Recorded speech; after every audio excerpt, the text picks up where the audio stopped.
So I thought I'm going to give a short overview of what we learned last time. So we discussed the notion of asymptotic flatness and arrived at a set of boundary conditions that was considered by Bondi, Van der Burg, Metzner, and Sachs in the 60s, which puts the metric in retarded Bondi coordinates in that form. If you remember, there was a gauge condition that set to 0 certain components of the metric, the GRR component and the GRZ component. And then, in addition to the first line, which is the exact Minkowski metric, there are subleading terms in the expansion, which are important to if you want to consider radiative spacetime. So, for example, the passage of gravitational waves through the boundary at infinity. Let me just pause for a moment here. So there's an exercise in the lecture notes that asks for some interpretation of this first subleading term of the first term of the UZ component of the metric. Essentially, one can impose fall-off conditions on the Weyl curvature. And in the exercises, you're asked to show that this gives this form of the metric component. Another thing that I want to point to is that with respect to the first lecture, I have changed the definition of the angular momentum aspect here. So there's various different ways of writing the subleading terms in a metric expansion in the literature, which define the angular momentum aspect in various ways, where there are shifts by the gravitational data C. But now here I've also shifted it by a term in the Bondi mass aspect, MB, because it will be very convenient in writing expressions such as charges later on and imposing matching conditions. So that's just in reference to last lecture. And that will also, of course, change the constraint equation on the angular momentum aspect that we've written down last time. So that's all in the lecture notes. OK, so then the question that one asks is, what is the asymptotic symmetry group of asymptotically flat space, or Einstein gravity in asymptotically flat space with these boundary conditions? And that was what Bondi, Van der Burg, Metzner, and Sachs asked. And what you find is you can write down diffeomorphisms that leave the fall-off conditions invariant, as well as preserving the gauge conditions exactly. And these diffeomorphism vector fields are given by these expressions xi f and xi y here. Again, in retarded Bondi coordinates. Last time we discussed that if you choose this function f and this two-dimensional vector field on the sphere yz to take a certain form, then the diffeomorphism symmetry reduces to the Poincare group, and you will be asked to convince yourself of that in one of the exercises. Now, if we allow this function f and this vector field y to not be specific, essentially the first spherical harmonics, but arbitrary spherical harmonics, or arbitrary functions on the sphere, then the asymptotic symmetry group gets enhanced from the Poincare group to BMS. So that is when you let f to be an arbitrary function of the angles z and z bar. And so translations get infinitely enhanced to super translations, because now we have an arbitrary function of the angles instead of just the first two spherical harmonics. Similarly, if we allow this vector field y to be either a meromorphic vector field or an arbitrary vector field on the sphere, then the Lorentz group gets enhanced. And depending on whether you keep the condition that the vector field is meromorphic or not, you get 2 copies of a Virasoro or the full diffeomorphism group on the sphere. And so then the BMS group gets further enhanced to what's known in the literature as extended BMS group or generalized BMS group. And there's another exercise in the lecture notes which will ask you to determine from the fall-off conditions of the metric the condition that says that y has to be meromorphic if one wants to if one wants the fall-off conditions, so the form of the metric here, to be preserved up to isolated points. If you allow the vector field to be an arbitrary function, then the fall-offs, one of the metric components, are no longer verified everywhere and everywhere in the sphere. And so allowing for this enhancement to the generalized BMS group will violate the boundary conditions. And we'll come back to this point later on. But this means that we also have to enlarge the phase space. And Yes. Doesn't that mean that usually if you violate the boundary condition, you get infinite charges? Yes. So is this the case here? This is the case here. It's also the case here if you are very careful about contact terms, because there's an isolated point where the boundary conditions are violated. However, and I'll mention this again later on, you can renormalize, you can use an ambiguity in the way the charges are constructed to renormalize the symplectic structure which gives rise to the charge. So there's a way for these boundary conditions, for these boundary condition violating vector fields here to nevertheless give rise to a finite charge. So that was fairly recent work. I see. So usually in IPhT, I can think of two ways of doing this. Either I fix the boundary conditions and I'm adding a counter term that depends on the fixed metric and so on. Of course, you fix it to be flat here. That removes the divergences. Or another thing that this could correspond to is you're doing alternate boundary conditions, where you're really changing what is being fixed. Which one is? So closest to? maybe if you can hold your question for maybe one board, I will quickly outline the canonical formalism, and then I will point to you where exactly you add something to make the charge finite. But before doing so, we want to know what the effect of these diffeomorphisms is on the fields. And so let me start by writing down the action. So that's the lead derivative. I have a question. Can you hear me? There's a question? Can you hear me? Please go ahead. Thank you. Hi. What is the central charge of the VR0 times VR0? It's centerless here. So classically, it's 0. I see. So each VR0 is like a diff S1, but yeah, it's a bit algebra. Yeah. And can you remind what the relation is between diff S2 and VR0 squared? Can you contract to get from one to the other?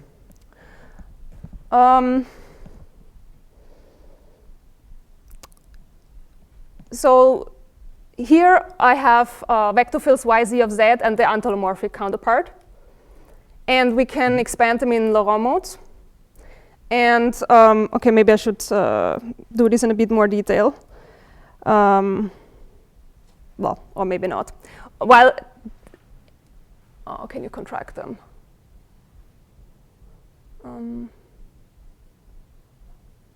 I'm not sure. I'm not sure how this is done.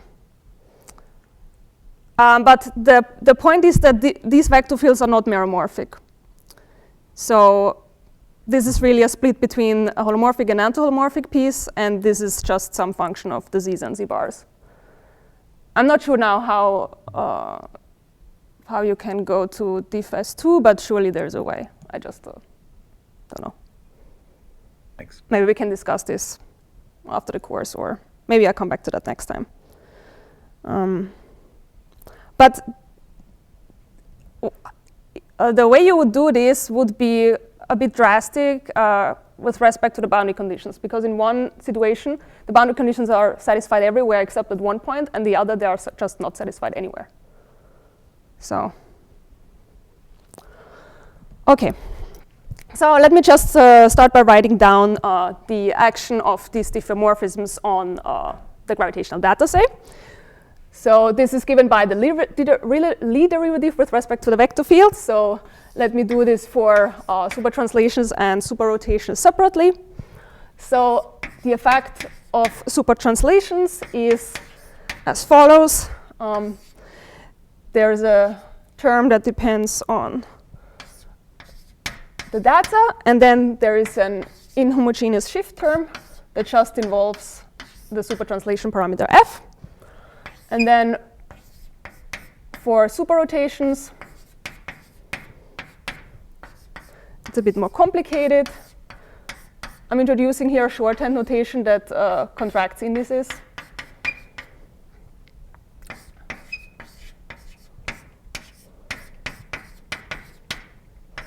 Then we have a term that is the lead derivative with just with respect to this two-dimensional vector field y. And then also here we have an inhomogeneous shift term. And these inhomogeneous shift pieces are very important. They correspond to pure diffeomorphisms, and we will see much more of them in the course of these lectures. Okay, you can also write down how they act on the news, whose square gives you the energy flux through null infinity and is related to the data by a u derivative. So you can figure this out. And actually, this is another exercise to show that that this is the action of supertranslations and superrotations. Okay, so now what does that mean? So for example, let's look at this equation. What does it mean if the data gets shifted in this way? So let's say we start with the vacuum, where the Bondi mass aspect, which remember this is the angular density of energy, and the angular momentum aspect, which is the angular density of angular momentum, are 0. And we also start with a vacuum that has no gravitational data, so that's 0 as well.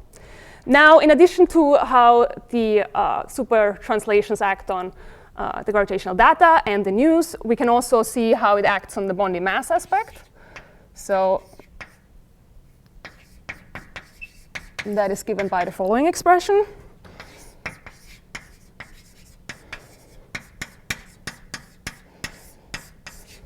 So there's a term that involves the Bondi mass aspect. There's a term that involves the news.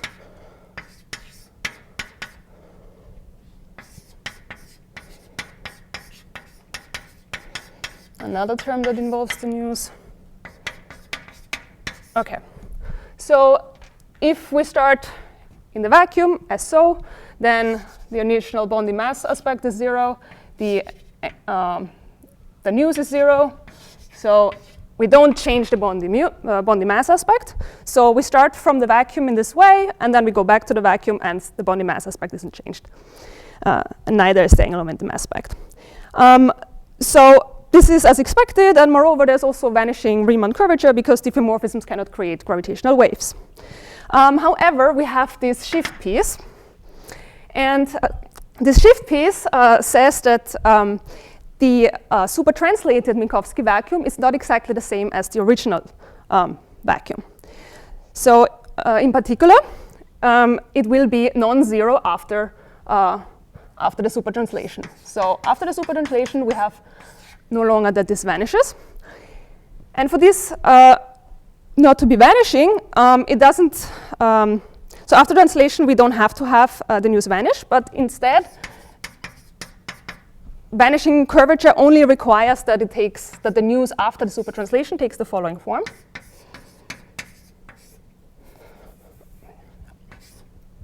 Where C is a function of CZ bar. And this function here is also called the Goldstone boson of spontaneously broken supertranslation invariance. Because we start in a vacuum, then we do a supertranslation. We are no longer in the same vacuum. We're in a vacuum that has now this function C turned on, which gives us a non-vanishing gravitational data. OK. So this means that if we start in Minkowski space, we end up again in a zero energy state, but it no longer has the same gravitational data. It's non-zero afterwards. I should be able to see that from just the conserved charges, right? Yes, but we haven't introduced charges yet. Right. So this is what I'm going to do next. Uh-huh. But here is just to say that even if you just look at the action of supertranslation on the data, you will find, and on all the other Bondi mass aspect and angular momentum aspect, you will find that you land in another vacuum that is no longer the same as before. But just to, I guess I'm skipping ahead. Didn't the conserved charges depend on just MB and NZ? Yes, you're skipping ahead. This is to say that we don't even have to go to the charges. We just see that the variation that comes from acting with supertranslations by this inhomogeneous shift turns on something that in the initial vacuum that you started with wasn't there. But if this something doesn't reflect itself in the true charges of your system, then you might say it's not there, right? Yeah, that's true. but let me go step by step and not just jump to the, you know. Good. So the next thing that we're going to introduce is charges. And there's an extensive literature on that, so I will not go through that. I will just give some brief outline to skip to the charges, the expression for the charges for supertranslation and superrotation that have been worked out in the literature extensively. So we're interested in Einstein gravity here. The Einstein-Hill Lagrangian is invariant on small diffeomorphisms, but not on large diffeomorphisms, such as supertranslations and superrotations. And therefore, there will be non-vanishing charges that are associated to these large diffeomorphisms. So let me start by saying a few words about the canonical formalism.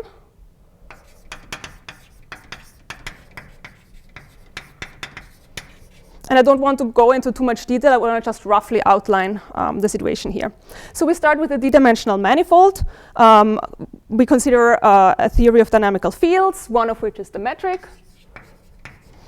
And there are potentially other fields, but that's all that we'll be interested in. I'm going to denote them collectively by phi, so there could be other things. And then what we do is we start with the Lagrangian d-form density, and we're varying it. This gives us two types of terms.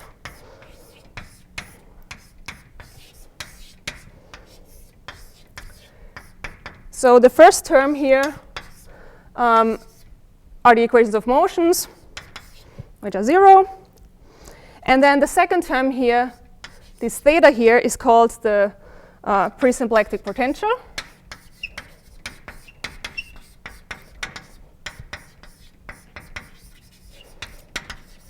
Which, if you instead vary the action and you integrate by parts to get one piece to be the equations of motion, the other piece being a boundary term, that's this boundary term here. OK, so here there is an ambiguity. We can shift theta by theta plus total derivative. We'll call it like that. And in reference to your question, Monica, this is the ambiguity that one exploits in renormalizing the symplectic structure if it's divergent by the boundary conditions that one has picked. OK, so then once we have this presymplectic potential, we can construct something that's called the presymplectic structure. And this is a local function of the field configurations phi. And two linearized perturbations, delta phi 1 and, well, delta 1 phi and delta 2 phi of phi. And it's given by the anti-symmetrized variation of this presymplectic potential.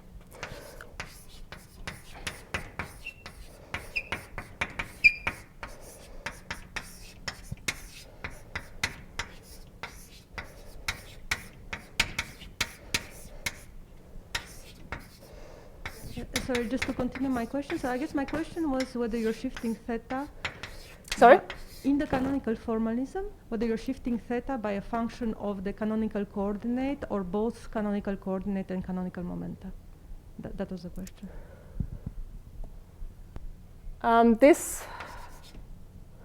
This will be a function of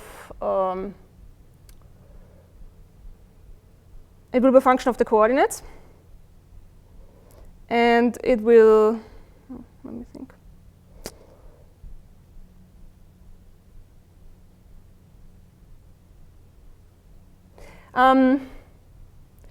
We can look at the particular example of superrotations. Maybe next time or after the break, I don't have it here now.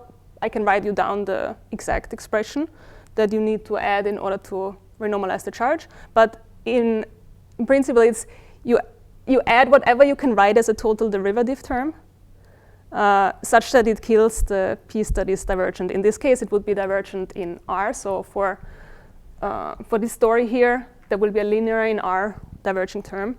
And you try to find something that you can write as a total derivative. So this will include some metric components. OK. The reason for the question, because the interpretation of what you're doing depends on whether it depends on just the canonical coordinates or both coordinates and momenta. Yeah. Okay, so then now that we have what is called the, let me write it here, the pre-symplectic structure.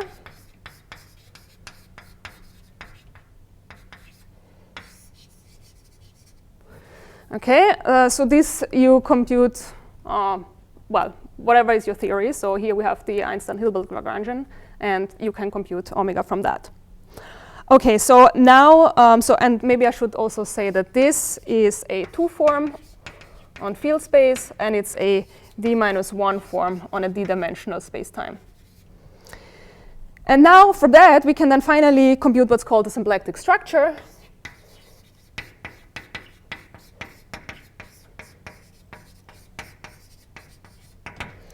Which is the integration of the symplectic, the pre-symplectic structure. So let me now write this down for the case that we're interested in, which is when we just have the metric. There's some background metric, and then there's some variations on top of the metric. And in particular, we want one of these variations to correspond to supertranslation or superrotation diffeomorphisms. So there's a background metric, G, and then which we will take for the rest of this course to be the flat-Minkowski metric. Then there is some general variation, and then there is the variation that gives us supertranslations or superrotations. And so this is given by the integral over some surface. And the ones that we're really interested in is when this Gaussian surface sigma here is null infinity.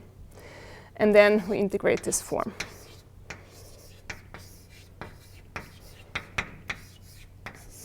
Okay, and so this will now be at scry. Okay. Now, so I've pushed the Cauchy slice to null infinity, and then we're integrating over null infinity this pre-symplectic structure, which you compute from whatever your action and field content is. Now, in general, this doesn't have to be finite, and it also doesn't have to be integrable. So as we already talked about, that it may not be finite, and if it's not finite, you can try to renormalize it by exploiting this ambiguity in this covariant phase space formalism. If it becomes finite, and if it's also integrable, which means that we can essentially integrate out this variation here, so that, let me write it here maybe, so that roughly speaking, so this is null infinity, roughly speaking, this can be written as the d of something. If we can integrate it, then we can compute charges for it. Now, in general, this need not be the case. And if it is not the case, then there is an extra term that's not integrable. And there's also a physical reason for this, because here we are not in ADS where we have sort of everything is contained in a box, but we have the possibility that radiation goes through null infinity. So it's not unphysical to not have non-integrable charges. Okay, so much about charges. Now I'm just gonna write down for you the linear charge, canonical charge that is integrable for superrotations and supertranslations. And I'm going to write this down at the future null infinity boundary. So this will depend on this symmetry parameters f and this vector field y, and it's given by the following expression.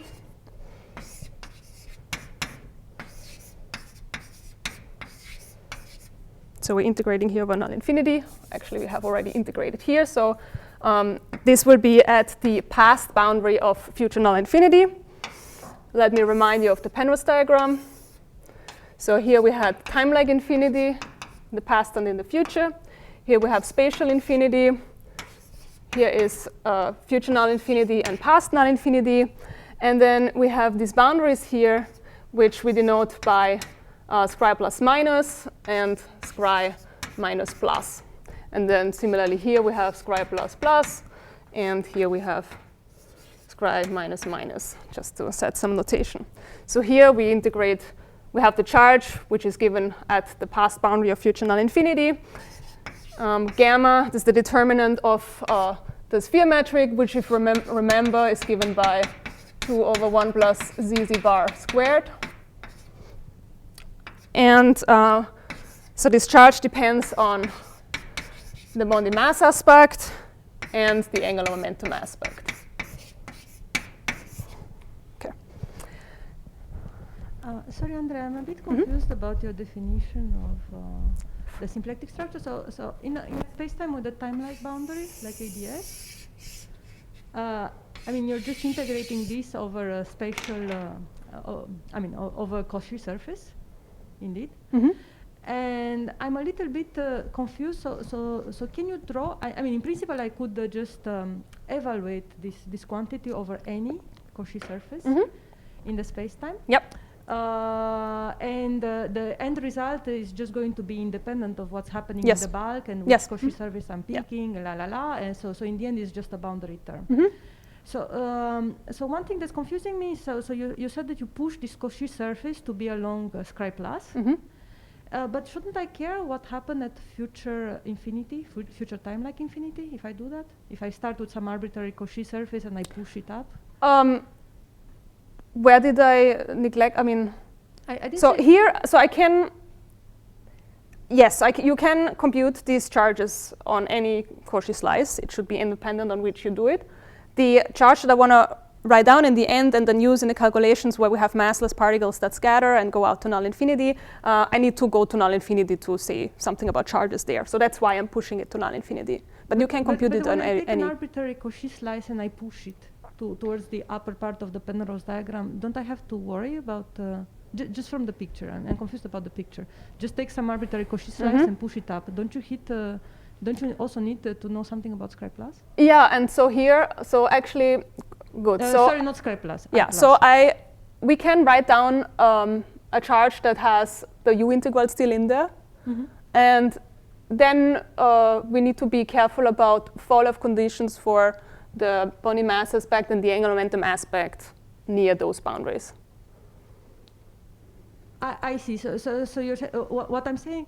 Okay. So what you're saying connects to what I'm saying in the fact that in principle we also need to care about I plus. Yes. Okay. Good. And the reason that you're getting this nice formula, which only depends on the pass boundary of Scri plus, is because actually this thing is a total derivative, so it only cares about the boundary. It's total derivative by definition or something. Yeah. Okay. Thanks. We're going to get to the fall-off conditions on these two guys here in a moment, where we then rewrite this as a total, as a U integral of some total U derivative. And then we're going to use that later on in showing that what I've written down so far. So I've written down diffeomorphism vector fields that preserve the metric and the fall-off conditions and the gauge conditions. I've written down how they act on the fields. I've written down now a charge that is finite and integrable, at least this piece of the charge. But I haven't said yet that it's conserved or that it's a symmetry of anything. And this is what the point of today's lecture will be, to arrive at the statement that actually the charges that you can write down at the future boundary and the past boundary, subject to a suitable matching conditions across I0, is actually a symmetry of the S matrix. That will be the point of today's lecture. Okay, but before getting there, and for this we then have to specify the boundary conditions at the boundaries of the boundary, so here and here and here and here. And before getting there, let me point out a few things. So if we're turning off superrotations and we just look at constant f, so say f equals 1, then we essentially get the total energy as the charge here.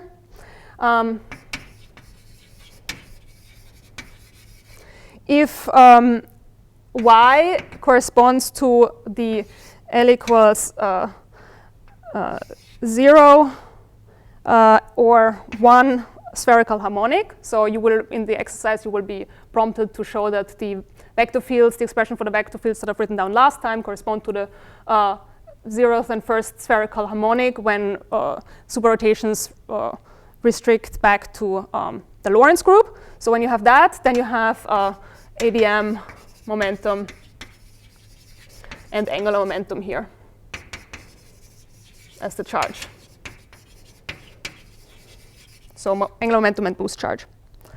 Okay, Now, the final thing that I want to say here about the charges before moving on to the connection between soft theorems and the symmetries is that, and there's a long history about that, about finding the correct phase space, about finding these charges, their action. So I'm not going to go through all that, but just give you a few formulas that will allow you sort of following what's going on here. So one is we have to write down commutators, because the commutator with the charge will generate the symmetry. So for this, we need what the commutators between these fields, the bond in use, and the data are. And so let me just state for you what has been found by essentially Ashtekar, Hansen, Streubel, and various other people in the course of the past many years. So I'm already writing Dirac brackets because they differ from the Poisson brackets by an I essentially, so I'm not going to bother writing down two sets of different commutators that just differ by an I. So first commutator is given by this expression, and then using that one can show that the commutator with Q plus F of something is precisely given by the variation with respect to the supertranslation diffeomorphisms, which is, by what I've written down on the second board here, the Lie derivative with respect to the supertranslation diffeomorphism psi f. And then similarly for superrotations. And the plus here is just that I'm at scri plus, but one can do the same analysis at scri minus. OK.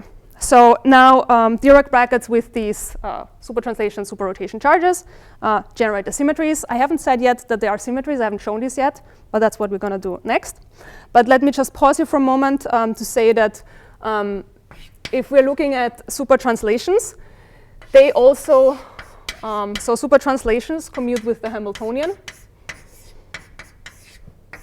And H is just the energy, which I've told you here is given by the charge when F is a constant. Okay, so that means that supertranslations take you from, say, a zero energy state to another zero energy state, so it doesn't change the energy. But one thing is that supertranslations and superrotations do not commute. And that means that there's no BMS invariant definition of angular momentum. And you may view this as a bug or a feature, depending on your point of view. But once you have fixed a BMS vacuum, there's a unique Poincaré subgroup of BMS that leaves it invariant. OK. So supertranslations work out very nicely. They don't change the energy. And they form an abelian subalgebra of the full extended or generalized BMS group. On the other hand, superrotations are a bit more tricky.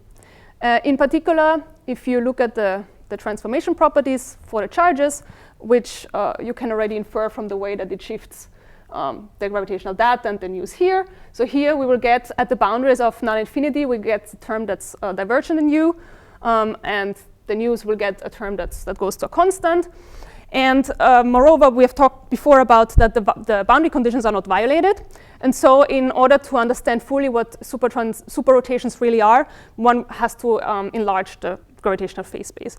And this is something that's still under investigation. There has been recent progress, and the references are given in the lecture notes. But this is still not a fully understood situation. OK. Yeah, let's start with showing that these supertranslations and superrotations are actually symmetries of the S matrix. And are there questions in between? I would, in particular, encourage the students to ask questions.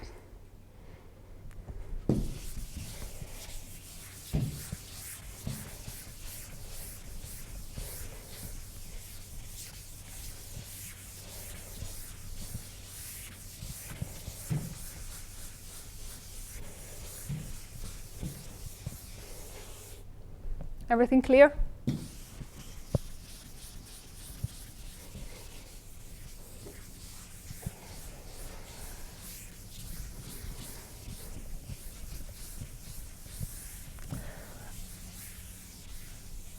Okay. So now what we want to talk about the symmetries of the S matrix. So if these charges that I've written down for you on this, over there on the other, like the second to last blackboard, if they're symmetries of the S matrix, they should commute with it.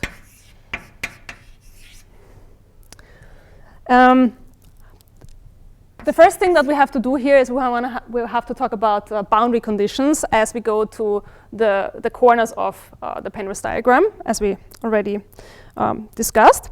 And so what we want to do here in trying to show that these charges commute with the S matrix is we restrict to spacetimes that go from vacuum to the vacuum. So in the far future and in the far past, we will not have any excitations turned on. So let me start to talk about asymptotic boundary conditions. Sorry, Andrea, I think I'm a bit confused. So the charges that a symmetry corresponds to a charge that is conserved. Mm-hmm. However, the charges that you have defined are not really conserved if you have particles flowing through the null boundary. Mm-hmm. Okay. So there will be a non-integrable piece, and I've just written down the integral part. I'm restricting here, in order to show that these are symmetries of the S matrix, I'm restricting to vacuum, and I'm going to write down now for you exactly the conditions that you need. And then we will show that this charge that's written down over there is actually a symmetry of the S matrix.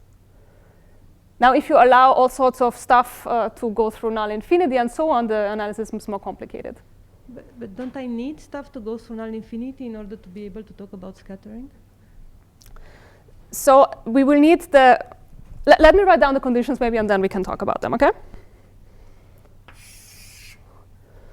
So we're going to restrict to spacetimes where the angular momentum aspect at the past null infinity is turned off. The angular momentum aspect of the future null infinity is turned off. And similarly for the boundary mass aspect.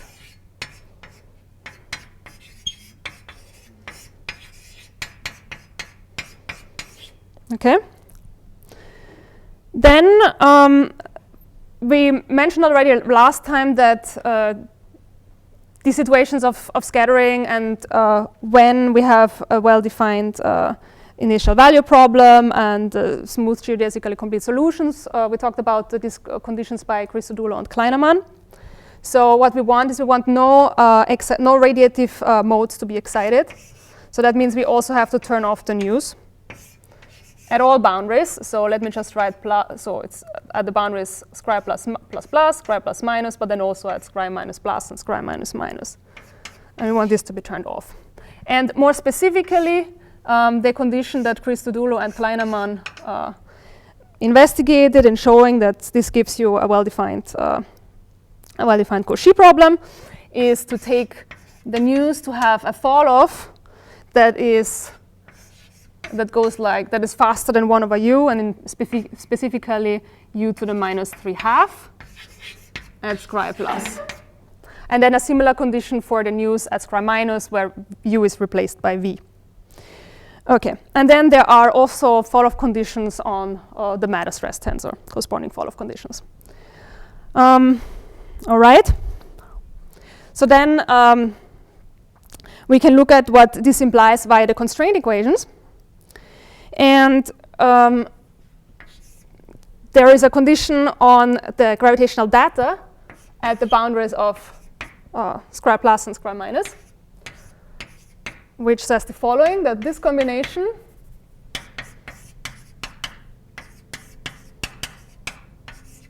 also vanishes at all the boundaries. And the solution to this is this function c that we already encountered. So let me just write it down again here. So at these boundaries, we have a constraint on c. And then, so we want to allow for pure superrotations here. And we also want to allow for pure superrotations, but we don't want to allow for cosmic strings or something like that. So where this condition was coming from? So this condition follows from taking this fall-off for the Bondi the Bondi news. Then you plug this into the constraint equations, and you see how there was a constraint equations for the Bondi mass aspect and the angular momentum aspect. The Bondi news appears in those constraint equations. Now you have this fall off, so that means when you take the constraint equation and you go to the boundary of scri plus, so to u to plus infinity or u to minus infinity, there will be terms that vanish because you pick these boundary conditions. And then there are terms that will not vanish, but in order for them to vanish, you need to impose this condition. So if you want the news to fall off like this, in order for all these equations to, so in order for all these equations that are written down here, you look at the constraint equations and you see that you also have to demand this. And then, so this is, people call this now Christodoulou-Kleinerman spaces or conditions. In order to, and they studied BMS. They didn't study super rotations, but if you want to add super rotations to the game, we have to extend these CK spaces a bit. It's called extended CK space. And then we should add at least a minimal condition that allows pure super rotations but doesn't allow cosmic strings, because then we're going again out of the boundary conditions and out of the asymptotically flat metric that I've written down last time or on this board before.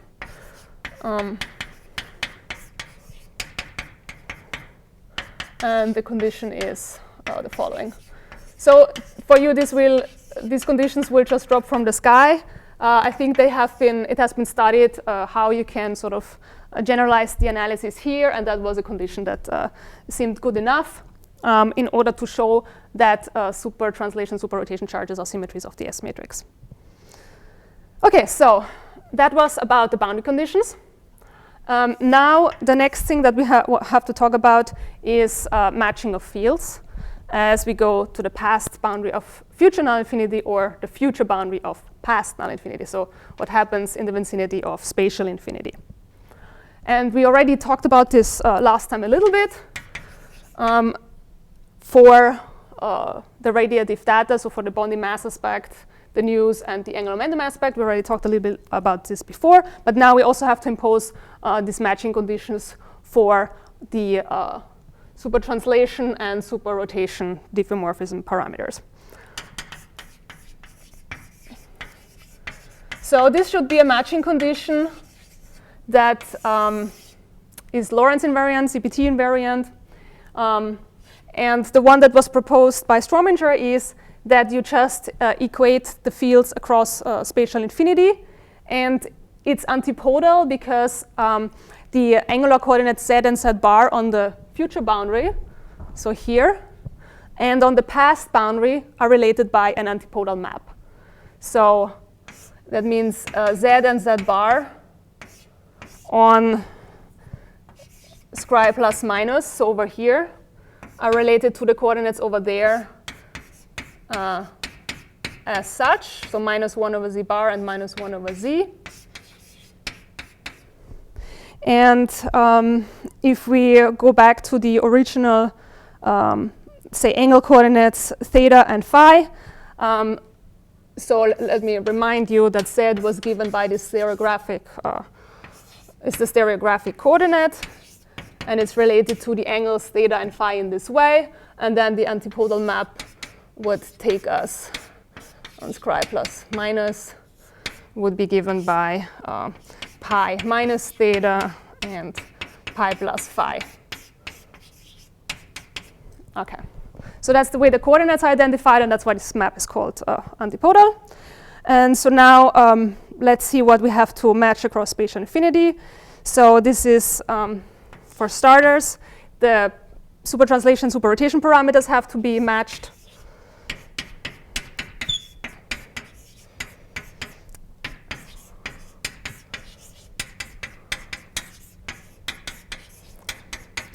And then also, so by matching this, we effectively take the BMS group on future null infinity and the BMS group on past null infinity, and we are restricting it to a diagonal subgroup. So you don't have, it's not a symmetry of the S matrix if you do super translations at the future and at the past independently. they're related, and they're related via this matching of the parameters of this symmetry. Okay, so there's a diagonal subgroup of BMS plus and BMS minus that we will see will be preserved. And okay, furthermore, we need to also match the fields. Let me.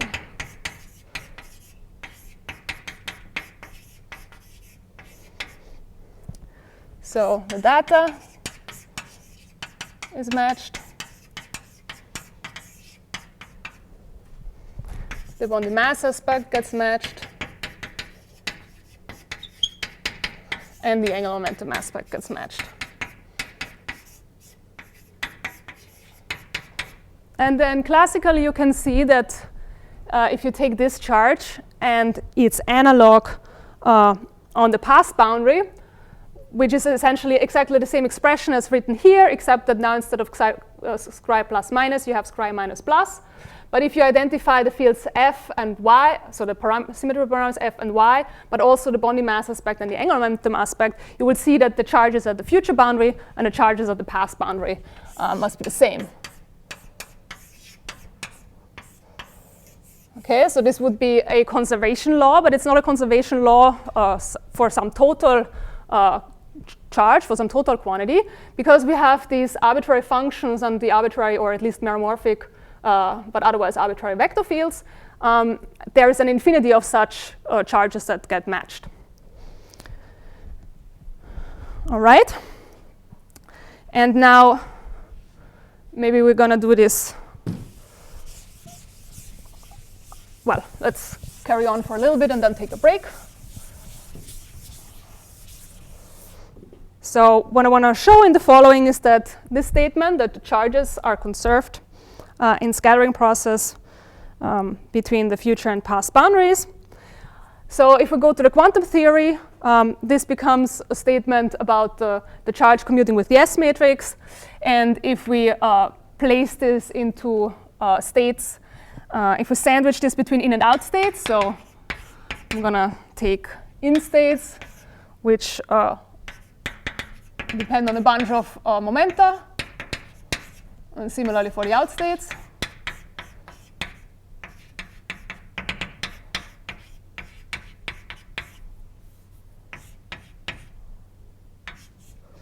So if we wedge this between them, then the statement that we will have to show is that the commutator between Q and S sandwiched between the states is 0.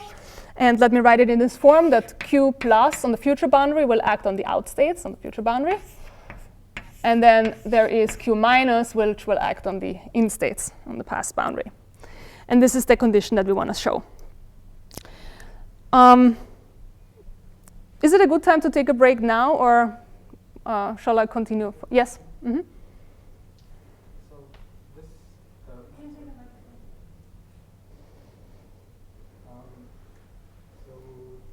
That's written here, Q plus. Is Yes. it the total charge, or just the soft charge that's generated by the? Excellent question. And I should say Jorgo is my student, but I didn't ask him to ask this question, because this is exactly the equation that I'm going to write down next. So yeah, so the question is this the total charge that acts on the soft, that acts on the just the quantum states given by these hard particles here, or is it just the charge that is what corresponds to soft graviton insertions in the S matrix, or is it the whole thing that combines the two? And in order for what I just said to make sense, I need to tell you the following. So, okay, let me start to talk about quantum states and the Ward identity.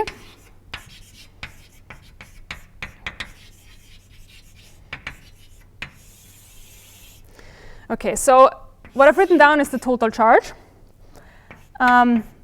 Now I'm going to include the future and the past contributions to all the statements that I'm. Isn't it by definition the total charge? It is the total charge, but that's by definition, right? That should be clear. It is by definition, but now we're going to see that it will be convenient to split this total charge into two pieces.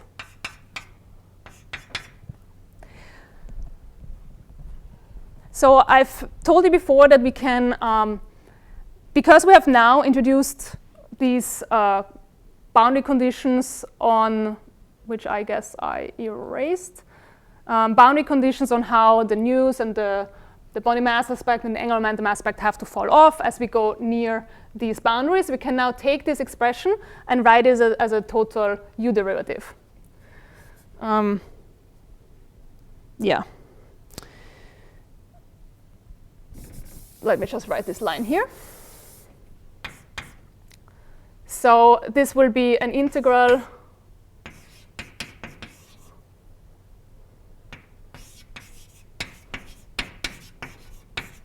I will now have a U integral as well, and then du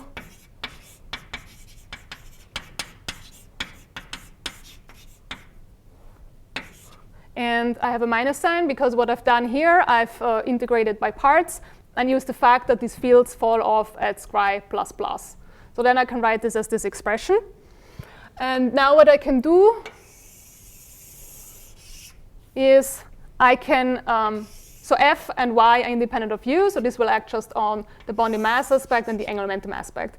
And in the first lecture, we have written down equations for du mb and for du na. And so we can rewrite this charge in terms now of everything that showed up in the constraint equation, which came from Einstein's equations. So that will include the gravitational data showing up, the Bondi news showing up. It will include all the contributions from the matter stress tensor showing up. And in this way, we can rewrite the charge in terms of all of these terms. And we can split them into a piece that contains terms that are only linear in the gravitational data and the news, and in terms that are quadratic and contain all the matter contributions. And this is what is done in this split here. So this split will contain linear in z or nz terms, nzz and zzz terms. And this will contain all the, and because they're linear in the Bondi news and the data, this will motivate trying to understand this as when you act with these soft charges, it will create you a soft graviton insertion because they're linear in these charges. The news or the angular momentum aspect? No, this is the news. Is there any dependence on the angular momentum aspect in your charges? So I have replaced the angular momentum aspect and the Bondi mass aspect via the constraint equations by stuff that depends on just zzz, nzz, and the matter contributions. Shall I write down the constraint equation again so that it's clear? It could be useful. Okay. The reason I'm confused is that I thought if you were acting with your super translations on the pure Minkowski vacuum, you would be generating Lorentz charges. It changes the angular momentum, and the way to, but it doesn't change the news, of course. So I should be seeing some dependence on angular momentum aspect in the final formula for the charges, no?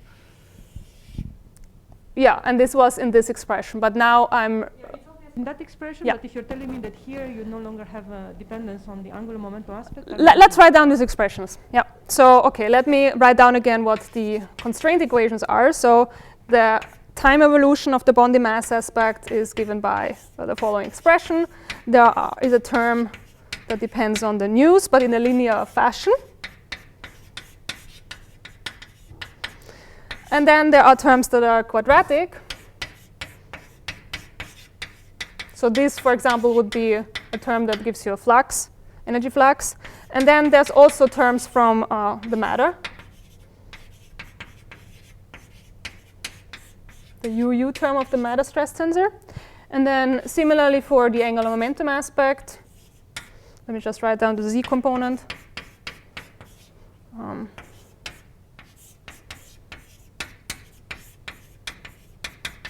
So there's again a term that's linear in C.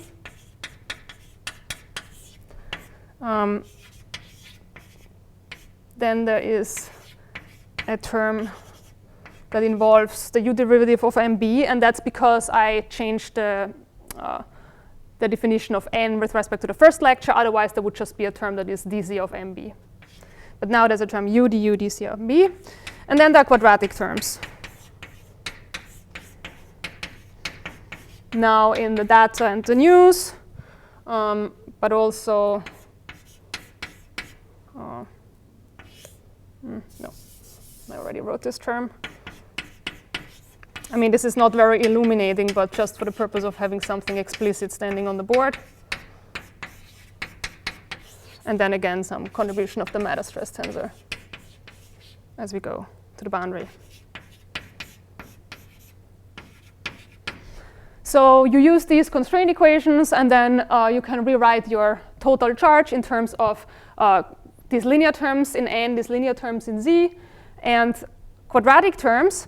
And what we're going to do is we're going to shuffle all these quadratic terms in a piece that are called Q hard over there, and all the linear terms, which are only like one in each case, into what we call Q soft.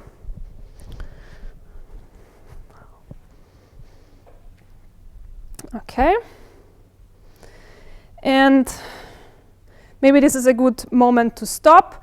The final thing that I will write down here is that, OK, so this is, let me just finish writing this, quadratic in z, z, and z plus matter. OK. And what this then means is that this expression here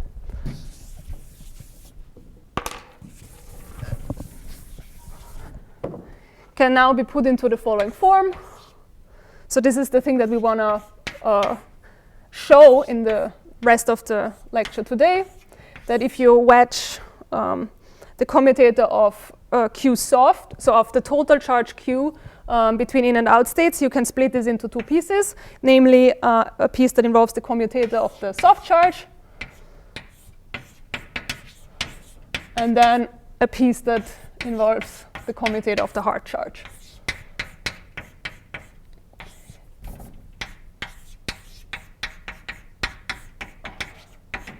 And we're going to assume here that these in and out states will not have any extra soft gravitons flying around. So we will, after the break, show that what the right-hand side here is when the Q hard acts on these states. And then we're going to spend most of the time in trying to understand that this piece here corresponds actually to a soft graviton insertion. And then we will use the soft theorem that we talked about in the first lecture, at the beginning of the first lecture. We'll use the soft graviton theorem in order to show that this expression here can be written as a word identity for asymptotic symmetries, thus showing that these charges that I've written down there for supertranslation, superrotations are actual symmetries and are conserved. OK, but maybe we'll take a break now and then show this in the next part. OK, so welcome back to this second part of the lecture today, where we're going to show that supertranslation, superrotation charges are a symmetry of the S matrix. So what we want to show here is this equation. And Monica asked me to be a bit more explicit about what I've written here. So before I said for the charges Q to be a symmetry of the S matrix, we need this commutator to vanish. And here I've sandwiched it in between in and out states. So we want, if we want to act with the charges on the states and then scatter, or we scatter and then act on the charges with the states, we should get the same result. So that's this commutator here. And I've written the QS minus SQ with the pluses and minuses up there, because this is the convenient form, because Q plus and Q minus, while they are equal, Q plus is expressed as an integral over the future boundary, so it acts on the out states naturally, and Q minus is expressed as an integral over the past boundary, so it acts on the in states. So that's this equation that we want to show.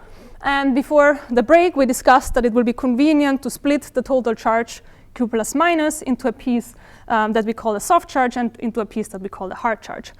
The soft charge contains terms that are only linear in, well, what's in the charge integral, so that will be the data or the news. And the hard charge will contain terms that are quadratic in those expressions and contributions from the matter stress tensor. So when we plug this split into this equation that we want to show, we get these two expressions. And I'm going to start by discussing a little bit the right-hand side of this expression, and then for the most part of the rest of the lecture, talk about this left-hand side here. OK, so here I will be brief for writing down what the right-hand side is. This is essentially obtained by taking the diffeomorphism vector fields psi and acting on the in and out states, which are made up from hard in and out momenta of the particles that take part in the scattering process. And in principle, here we don't have to restrict to a particular process. We can, it will be more simple, at least for the case of superrotations, if we consider all these particles to be scalars. It will be a bit more complicated when we add spin to the picture, but this can be done as well. And so here I will not distinguish it. So the action of these hard charges, again, we look at what they contain. They contain the news, they contain the matter stress tensor, and they're quadratic. And the hard charge generates diffeomorphisms on the hard particles. So the effect of that, let me just give you the final expression of what that is. You can work this out in an exercise. So here we sum over all incoming states. And the action of the hard charges on those is given by, for super translations, F, is given by F, the super translation parameter, and the energy on this in state. Then there will be a similar expression for the out state. Maybe let me write it like this.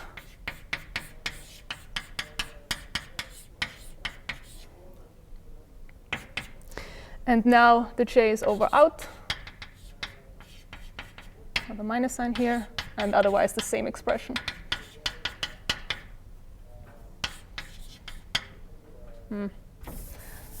OK, I could have written it like that again.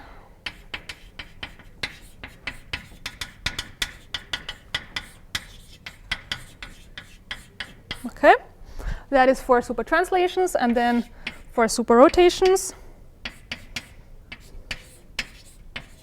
And I'm going to restrict here for the rest of the lecture to meromorphic vector fields. So that would be the super rotations that enhance the Lorentz group to 2 copies of Virasoro, or a bit algebra. OK, acting on the in state, we get a slightly more complicated expression. So here we have the Lie derivative with respect to this vector field y on the sphere. And then a piece that contains not just the energy, but also a derivative with respect to the energy, and that acts on the in states. And then similarly for the out states.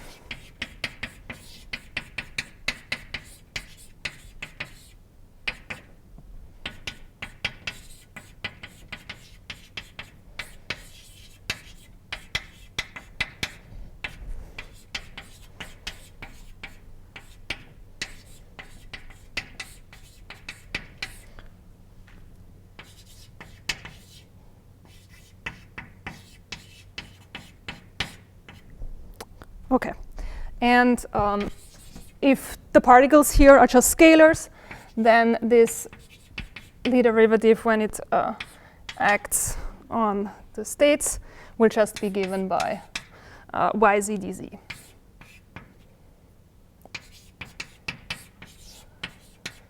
And if there's spin involved, then there's an extra piece, which I'll come back to later. I might be jumping ahead, but can you just say a couple of words about how you're getting from these classical expressions that are quadratic in CZZ and NZZ to these quantum mechanical expressions in terms of particles and? Yeah, so showing that this holds and that this charge has a symmetry of the S matrix is a rather lengthy computation, and I have opted here to just state the result of the action of the hard charges on the states, and focus more on the more lengthy computation of this left-hand side here. So, but just can so there will be elements in how to get these that are also that will also use in getting these. So I would be jumping ahead of myself if I introduce that now. Because right now it's very confusing, right? So what you do is you've written very explicit classical expressions for Q hard, and now you're. I mean, you haven't even introduced how these omegas are defined. You know, if you ask me to tell you how this is derived, I would need to think about it.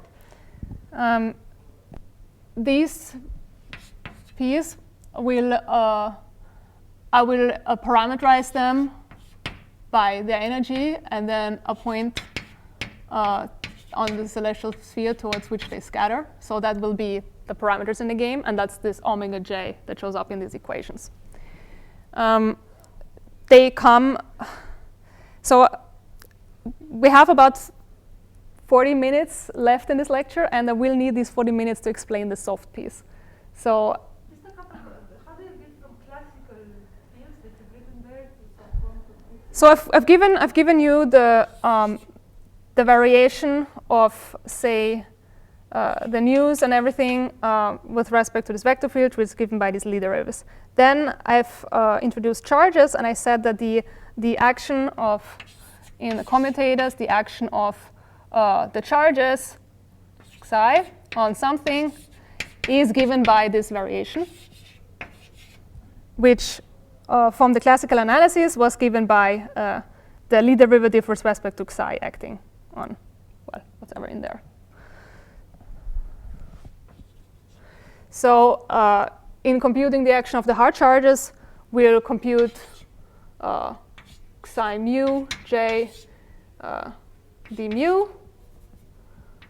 on the hard charges. So that will be these vector fields that I introduced before.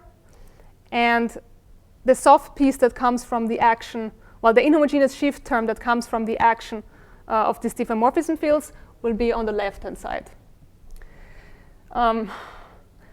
It will really take me a lot of time to explain everything in detail for this computation. So I would just like to explain one thing thoroughly and not do like both things like quickly. I guess just to understand the idea, so I mean, you're giving me some quadratic expression in this C, Z, Z, and ZZ, and then I'm supposed to somehow massage it into looking classically as some sort of, if I have isolated things arriving at Scri plus, because this is an integral of Scri plus, as some sort of some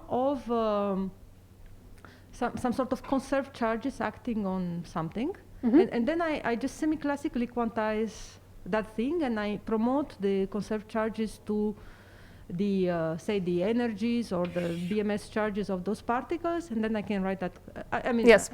So you look at how this acts on the state, and okay, you massage this in a certain way, and the elements of how you massage this I will talk about in explaining this term here, so that will become explicit. But essentially, you look at how this acts on the hard states. And well, this is an exercise that you have to go through in order to actually see that this comes out.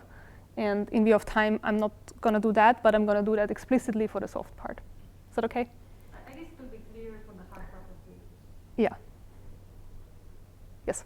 Yeah, so are you considering only like massless external particles? Because you said you're characterizing by the celestial sphere because massive particles don't reach that.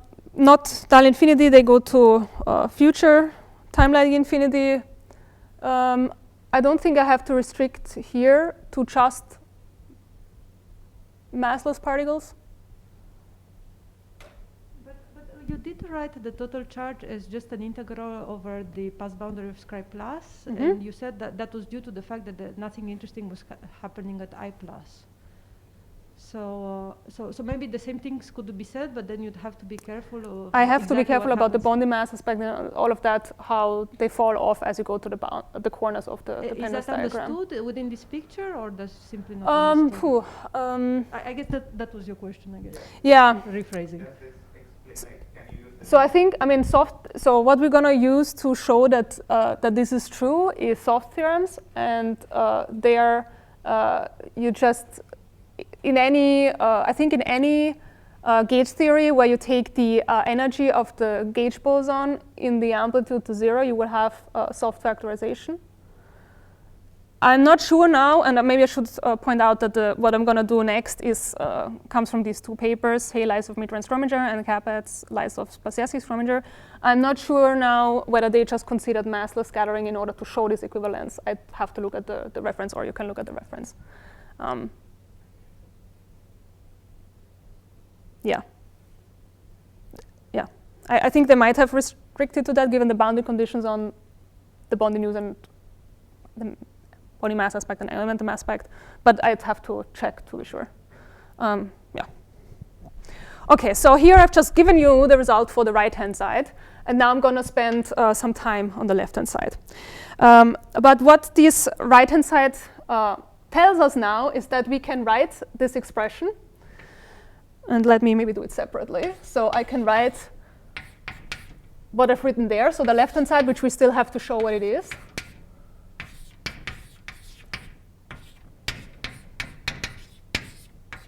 So if these are super translations, so let me put the F in.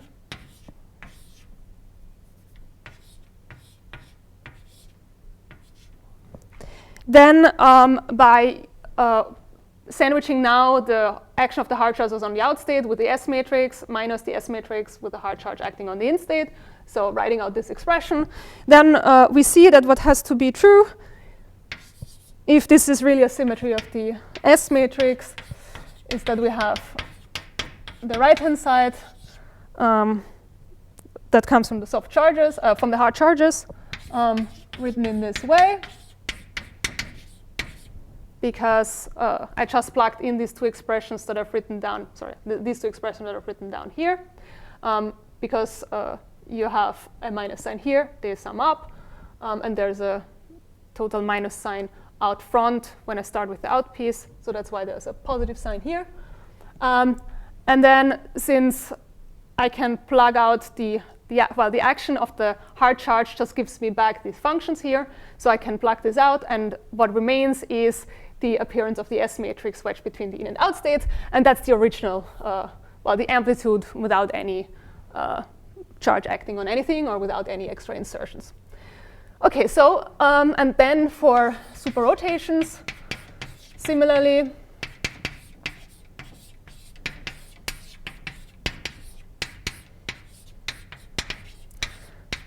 this more complicated expression, and there's an extra minus sign compared to super translations, and there is also an I, so that's why this extra minus sign appears.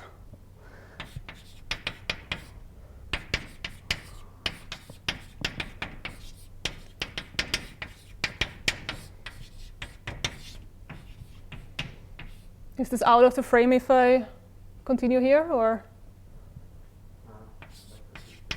I think it's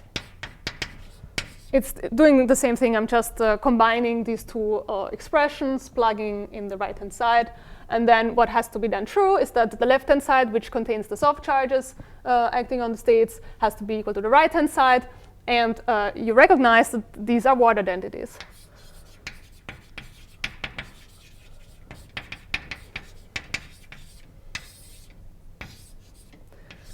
So if we can find that the left-hand side does indeed give these right-hand sides, then what we essentially can show is that the Ward identities of asymptotic symmetries for super translation and super rotations are actually symmetries of the S matrix.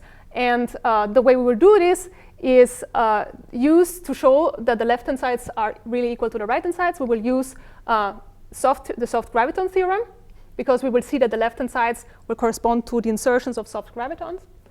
And that will then mean that the soft graviton theorem implies these Ward identities for these asymptotic symmetries. Okay, so now let's see what the left-hand side gives us. Okay, so I've already motivated to you a little bit of how you go from the total charge that I've written down to the soft charge, which just contains the linear piece in the news. And this is an exercise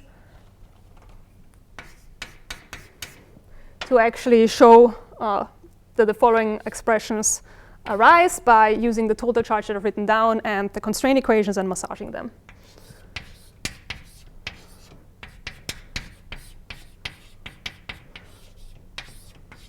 So now the integral is not over the past boundary of future null infinity, but of all of future null infinity.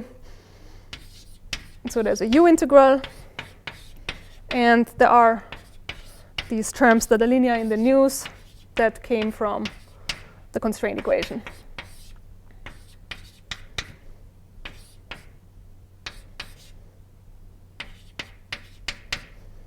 Okay, so that's for future null infinity, and then for past null infinity, I can write down something similar. Let me just write down what's different. Okay, and then for super rotations,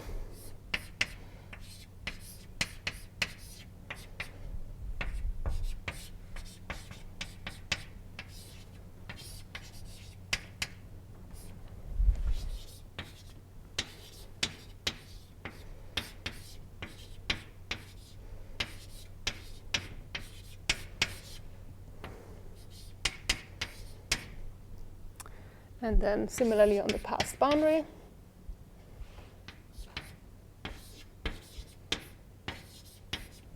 And I highlighted in the very beginning of the lecture how the super translation, super rotation shift the data or the bonded news. And in those expressions, so those expressions were proportional to these two terms. So previously, this was the inhomogeneous shift. So Andrea, Yes. Just to make sure I understand. So you started with some global expression for the charge defined at the, say, past boundary of future null infinity. Then you massaged it, you forced it to be written as an integral of null infinity, and only that rewriting allowed you to split it into the term linear in the news and the term quadratic in the news? So before I did the split, I got something like this. Right. And here, I mean, what do you do? So in order to show the symmetries of the S-matrix, it turned out to be convenient to, or a good idea to split it into linear and non-linear, because linear corresponds to the creation of a graviton. You write it as an integral, right? So this was just an integral over scri plus minus, let's say, d square z, and determinant of the metric. And now what you do is, so this was, Yeah, so I we. think you explained it. You explained it. I explained it, right? Yeah. So. But is it clear that the split is unambiguous? I mean, the way you define Yeah, it, because classically it's fine. Yes. So okay. Let's do this. So I just take. So You did it at the end of previous. I did it, but so that's why I don't understand quite the question. So we now write it as a u integral du of this stuff, now over full of scri plus. Now we would have to subtract the stuff that's at scri plus plus, but we put fall-off conditions for MB and NA to get rid of this term, so then it's really just this equation. Now you act with du on what's inside. F and y don't depend on u, so you act on m and n. We have constraint equations for dum and dun. These constraint equations contain terms that in the data, derivatives on it, in the news, they contain matter, and that's it. And they contain linear terms in the data and the news, and they contain quadratic terms in those. Linear terms, when you have, so we talked about before that the data captures gravitational waves. So linear terms in the data will capture the insertion of a graviton. And what I want to show here is that that's precisely what happens. So this split into a linear piece in the soft charge will correspond to an insertion of a soft graviton. And once we have established that, we can use the soft theorem, because we already know what the insertion of a soft graviton in an amplitude that's given by this expression is. And so we then use the expression that we got there, massage that a little bit, and show that that gives you, that lands you exactly on these two expressions that we got from the hard particle action. Yeah, I guess what's confusing me is that I would have thought that in the full quantum theory, it might be not so easy to define what you mean by a soft graviton versus a hard graviton. The first one would go into QS, and the second one would go into Q hard. And I was wondering, so it seems from what you're saying that in the classical theory you have a completely unambiguous way of telling this difference. And okay, I haven't told you yet that this graviton is soft. Here I just say that okay, this is linear in the news, linear in the data, so linear perturbation of the metric is a graviton. But then to show that it's soft, we have to go through a few blackboards. And this is actually, this is the crux here, actually. This is also why it's difficult to, in these papers, one had to be very careful in how you have to, so you have the radiative phase space, which contains the Bondi masses, but it contains fields that vary in U, but then you also want to include super translations if you want to show that this is a symmetry of the S matrix. And so it was very important here to get right by how much you extend the radiative phase space. And that precisely comes to the question of what boundary conditions should you impose. This was this boundary condition dz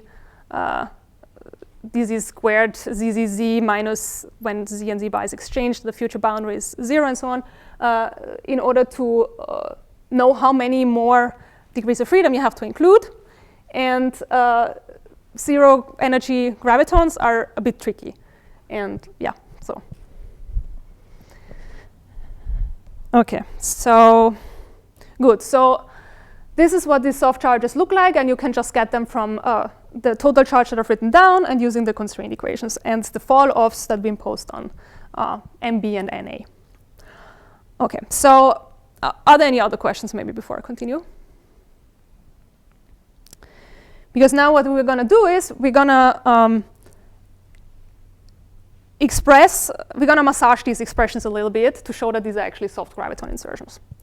So for this, I need to introduce a little bit of notation, and I need to say a little bit about linear perturbations, free fields, and how they behave as you go to null infinity.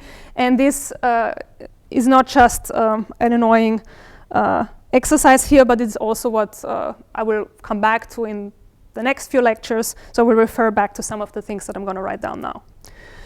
So good. So here in these expressions we have the Bondi news, and I've written it here with one upstairs Z index and one downstairs Z bar index.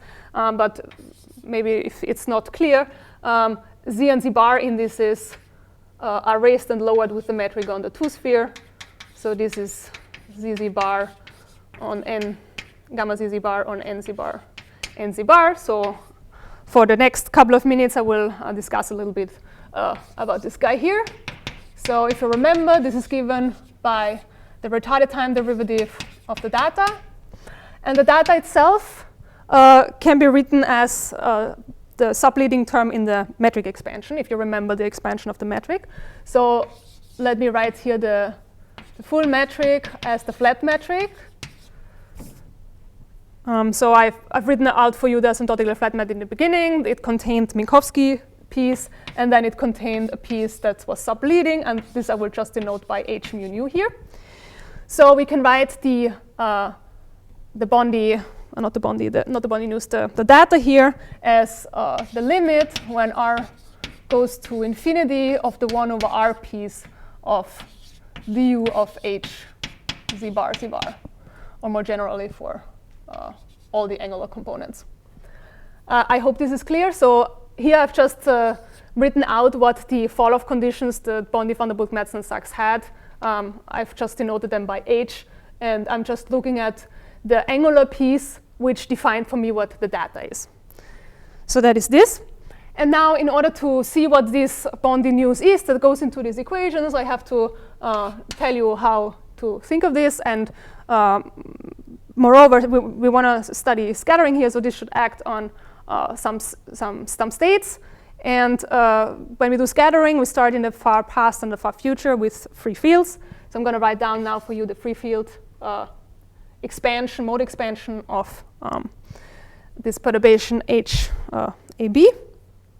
So in general, this is given by the sum over polarizations of the Lorentz invariant measure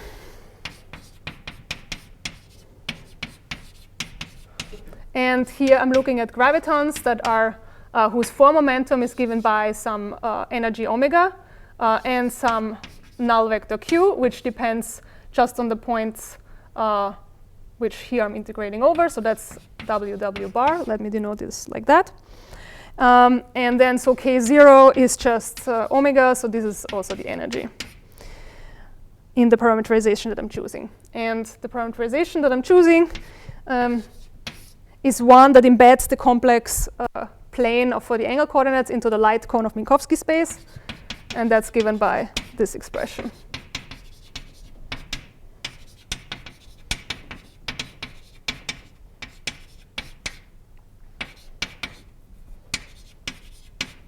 So we will see this equation in the next couple of lectures over and over again, because that turns things into a nice-looking expression that one can recognize as something in a conformal field theory.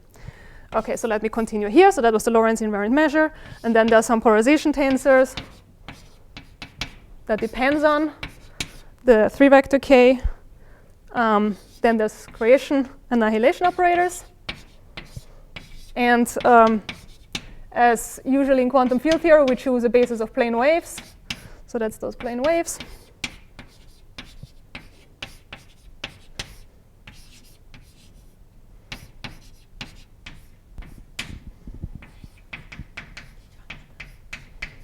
OK?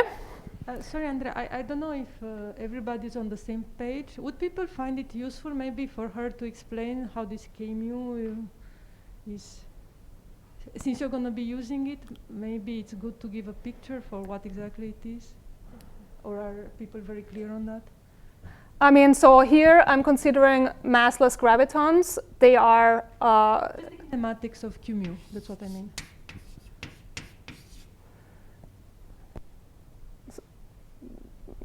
I'm not sure what you mean. So this is parameterized by energy and a point on the sphere. And what do you want to? I guess maybe you should say it's something that goes through some. OK, yeah, sorry. So this is a null vector that points towards the celestial sphere. And we will see in the following that as you try to take this metric perturbation and push it to the boundary, so here the x's in here, these are, let me start with Cartesian coordinates, and then change. We did this in the first lecture. We saw how the Cartesian metric gets mapped to the metric that's suitable for talking about the null boundary in terms of retarded or advanced Bondi coordinates. So this will then depend on u, r, z, and z bar. And what I'm going to show now is that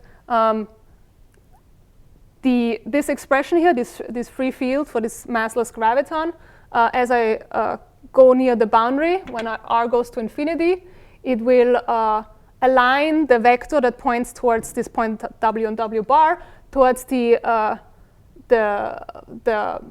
direction of scattering, which will essentially, it will make them align. So the angle between those two directions, which is given by the difference in z and w, will go to 0.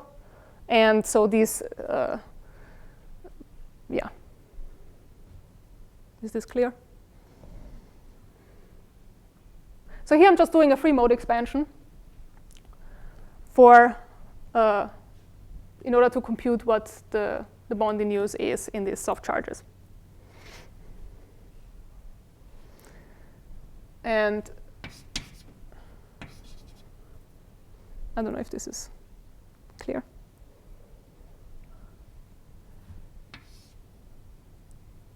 OK, so these polarization tensors, I pick traceless transverse gauge, and I will write them as the product of two polarization vectors, which dotted into Q gives 0, and dotted into each other with the same helicity gives 0, and dotted into each other with opposite helicity are normalized to 1. They will also depend on W and W bar. And now what I need to do is I need to compute this, the 1 over r term, in the limit where r goes to infinity, and I need to take a u derivative. So let me first write down the data. as we push this to the boundary. And maybe I think in light of time, I will just give you the final expression. Essentially, what happens is what I just said. So this k dot x in here will contain terms that grow with r and the angles between z and z bar. So you will do a Sada-Pont approximation, which essentially takes z equals to w. And then there will be terms in here that contain u and the frequency omega. So let me just write down for you the final expression. Everything is worked out in detail in the lecture notes, or you can go to the original references. OK, maybe I'll write one more line so that it becomes clear what I'm doing here. OK.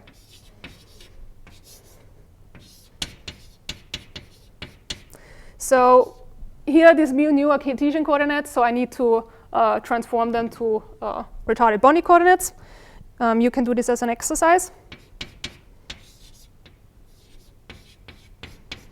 And now I'm going to focus on the n z bar that will act on the outstates. So here I have creationalization operators of gravitons in the outstate. They depend on the energy and on w and w bar. And then, as promised, when you write this dot product of k and x in retarded Bondi coordinates, you get a term that is linear in R here. And you get the Hermitian conjugate for the creation operator. Where this arises from is, let me define, so this arises from the spatial part of k and x. So let me pull out the energy omega. So I'm talking about q dot x. So the zero components of q dot x will give me minus I omega u. And then I have spatial pieces q dot x, which I use the rotation symmetry to write them as the cosine of theta. And theta is the angles between these two null vectors k and the null and the position space vector. And q hat is nothing but k, the vector k divided by omega, and x hat is well, the x vector divided by r. Because when you go from Cartesian to retarded coordinates, there will be a factor of r in here. OK, so now we do the Sada-Pont approximation. This picks out the stationary phase, which is theta equals to 0. So then we are left with this e to the minus I omega u. And in doing the Sada-Pont approximation, there will also be a factor of omega and r that comes down. So maybe let me just give this expression. So in writing out the measure here, there will be a sine theta. And as you go to r to infinity, you have sine theta e to the I omega r 1 minus cosine theta. What you get is this factor I over omega r, and then a delta function that sets theta to 0, and then subleading terms. And so via this, we can now write down what the data is at the boundary. I'm a bit confused. So what you've basically done, you've taken a flat space graviton in Cartesian coordinates. Yep. And you've gone to your funny coordinate system, the Bondi coordinate system. Yes. Also transforming the momentum to this appropriate parametrization that's appropriate for the Bondi coordinate system. Mm-hmm. So what's a bit confusing is that you've kept the integral over what used to be the Minkowski momentum, spatial momentum, as d3k in your expression for CZZ. So yeah, sorry. you write it in terms of q and omega? Yeah. OK. Is it really necessary that I spell it out here? I mean, one can do this as an exercise. There will be a sine theta. There's a sine theta in here. That's the one that I've used here. And then we are left with an omega integral. So essentially, this will amount to omega dq hat. And dq hat, I will write this as sine theta d theta d phi. And then I integrate over theta using the Sada-Pont approximation, which sets theta to 0. And I get a 2 pi from the phi integral. And I have left an integral over omega. Sorry.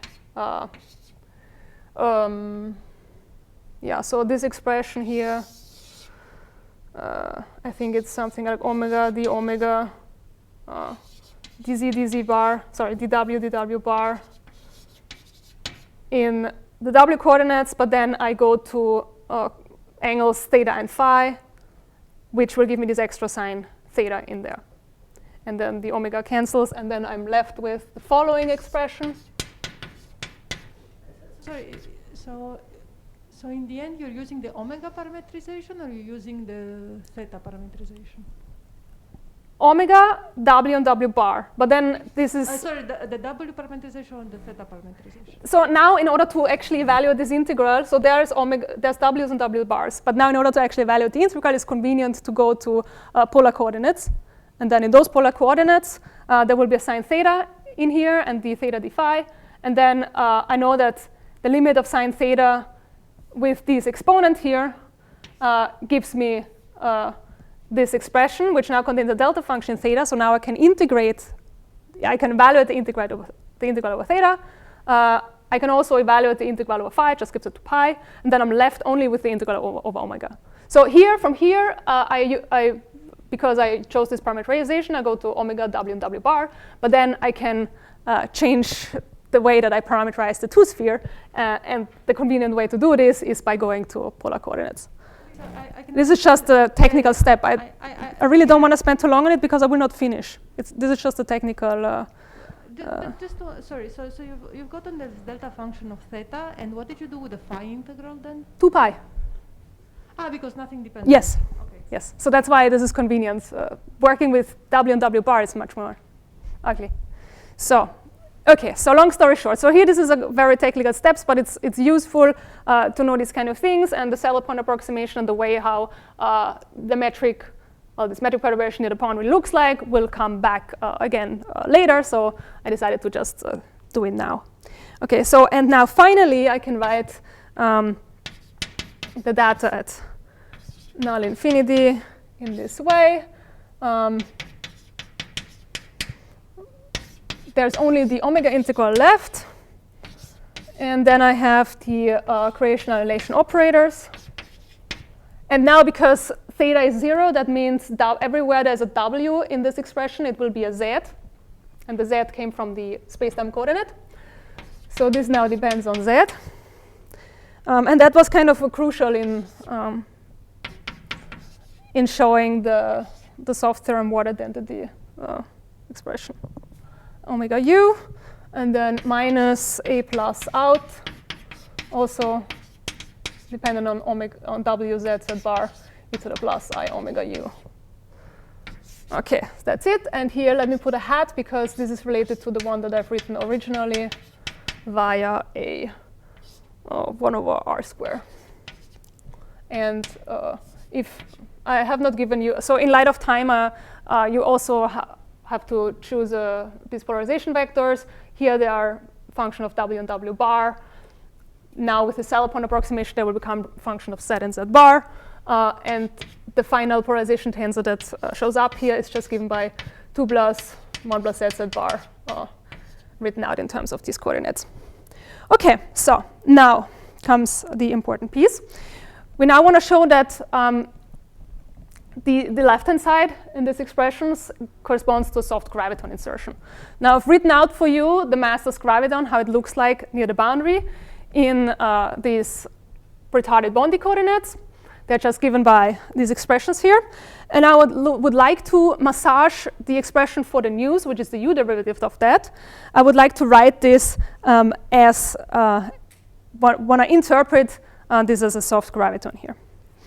Okay, so for this, let me introduce something else, which is I want to define the following Fourier mode.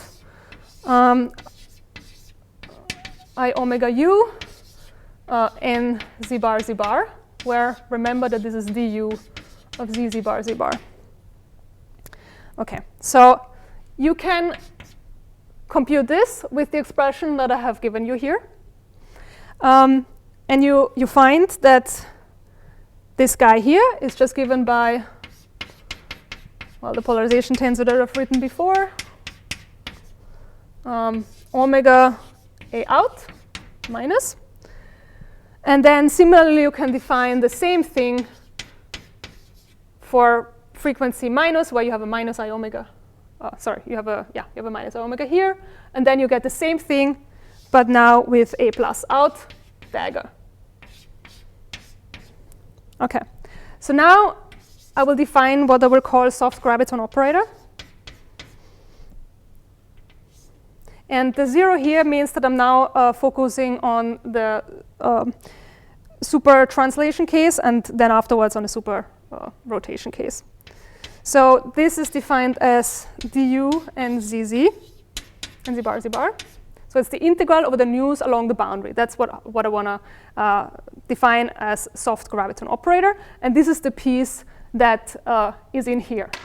You see here we have the u integral, and we have this piece, and the same thing here. So I'll just give this a new name. And what I can show is using this Fourier mode, and the result for computing this integral here is that this is given by 1/2 the limit where the energy goes to 0 of this Fourier mode.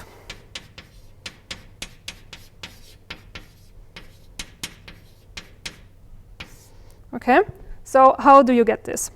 So you get this by starting from here and then using this, and essentially some equations that, so you take this definition and you plug this in, and then you will find that this n z bar is given by this expression. Now, sorry, I just missed something. So these A alphas, so they would be labeled by the polarization of your graviton. You have plus and minus, I guess. Yes. And then in those equations, you show that the annihilation minus guy is related to the, I don't know, I guess positive. Okay, I've forgotten positive. Okay, some frequency modes of the news, and same for the creation plus guy. It's associated with the negative energy modes of. How about the other two guys? Yeah, the other two guys drop out. That's a good question. Thanks for asking it. So in principle, there are 4 guys in here for all the different, the 2 polarizations that I can put here. But in Bondi coordinates, 2 of them will be 0. So the ones that I have no longer written out here, so there would be an A plus out and A minus in dagger, right? So here they are multiplied. So this alpha and this alpha corresponds to each other. And for each term, this and this term, there will only be one that survives because the other one will be 0. So I think A epsilon z bar minus is 0, and the same with epsilon z plus. This you can show. Is there a simple physical explanation of this, like they're going in the wrong direction? Or? Yeah, can one get some intuition for why they drop out?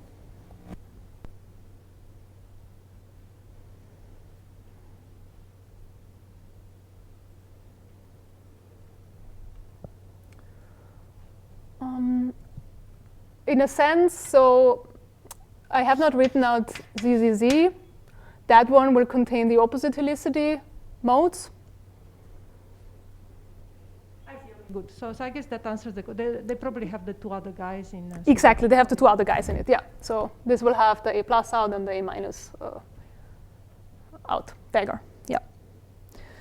Okay. So now. Let me just write down for you what this operator is upon using the definition of these Fourier modes that I've introduced and computed here on the right-hand side. And so that will be one of the last steps before we conclude what is going on here. So let me just copy the polarization tensors here, and then plugging in the definition of these Fourier modes here. We will see that this corresponds to A minus out plus A plus out dagger with an extra omega. And if you remember the very first lecture, insertions of such massless graviton operators into the S matrix, when you take the energy to 0, which is what we're doing here, gives a pole 1 over omega. And what this omega does here is it makes this it sort of kills this pole and gives us this finite operator. So this guy here, we will relate to the leading soft graviton soft factor, which had this 1 over omega pole. And I can write down a similar expression for the subleading soft graviton operator. I can no longer write here, I guess. So maybe let me just, in view of time, say what the result of that is. So this would be nz bar, call it 1. And what changes here is that we define the subleading soft graviton operator to be du, but now there's an extra factor of u in the integral. And what that essentially will do is it will take this piece here, the limit at omega goes to 0, omega multiplying this expression in the creational relation operators, and it's okay. It will essentially give a 1 plus omega d omega of the same expression. Okay, then let me write it here. Just very quickly.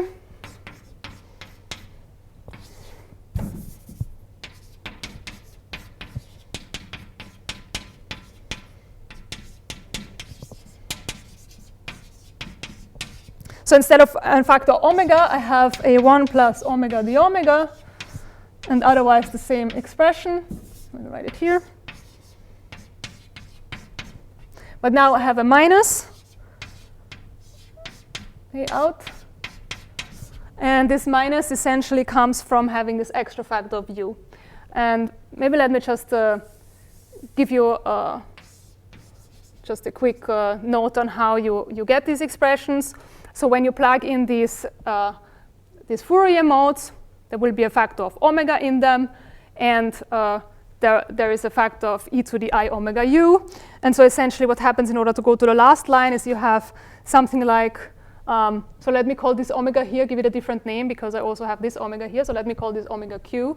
So we'll have something like omega q du e to the I u omega minus omega q. So this gives a delta function, omega minus omega q. So that will land you on this extra omega here. In contrast, in order to arrive at this expression, you will have an extra u in this integral. And in order to get this extra factor of u down, you rewrite it as not omega times this expression, but omega d omega. So this gives you an extra factor of this extra factor of u, and that will give you this expression. And if this has a pole in 1 over omega, then the effect of having this 1 plus omega d omega is to take, so if there's a 1 over omega, then this will just kill the 1 over omega piece, right? While if there is a constant piece, then this 1 will give us the term that survives. And if you remember from the first lecture we had, 1 over omega times the leading soft factor multiplying the amplitude without the soft graviton, and we had omega to the 0 times the subleading soft factor multiplying the amplitude without the soft graviton. And so this fact that we have an omega here that multiplies a 1 over omega and gives us this piece here, and the fact that we have a 1 plus omega d omega which project out the leading pole and just focuses on this subleading piece. This is essentially what we will arrive at. Sorry, Andrea, I just have a very dumb confusion. So you've defined this n omega to basically be the Fourier transform of n z bar. Yeah. And then you define the 0 mode as the symmetrized. Exactly. Yeah. But I mean, is there some reason to not expect the two limits coming from omega positive and from omega negative to coincide? So here I'm just dealing with just positive omegas. Okay, there's another detailed step that I can do, and it's in the notes. I write everything such, so there is another integral that essentially has not omega minus omega q, but omega plus omega q. So that then tells you that, so omega q is a positive energy. We integrate from 0 to plus infinity. So the plus here in this expression would tell you that omega is minus omega q, but then I want to write everything in terms of positive energies. So all of what I write below is for omega positive, and I just put the minus sign outside. I mean, there's another technical step that we can do, but so is there some problem if I consider the function n of omega. What is its behavior around omega going to 0? So I consider n of omega, say, in the complex omega plane. No. Omega is the energy. It's the complex W. I can complexify. Sorry, Omega is the energy. Right? Yeah. Right, but can't I just think about the analytic behavior of? But why? Just because I'm confused about your definition. About which definition? Of. I'm defining a zero energy mode as the limit when the energy goes to 0 of a Fourier mode with energy omega and a Fourier mode with energy minus omega. I would have thought if you give me the Fourier transform of a function, and that Fourier transform can oftentimes is continuous.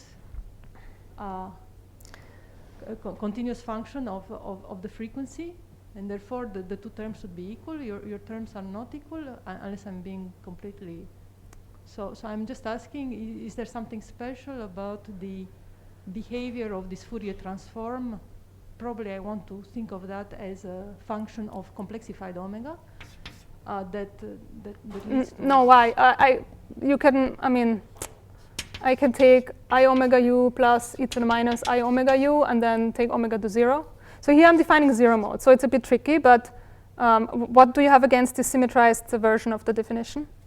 I just don't understand why you didn't use the unsymmetrized version. You mean just n z bar omega? Yeah, that would clearly give the wrong answer, and I'm asking why does it give the wrong answer?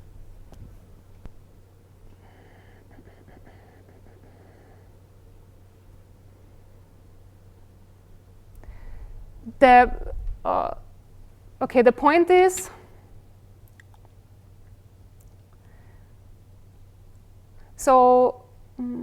this is about instates.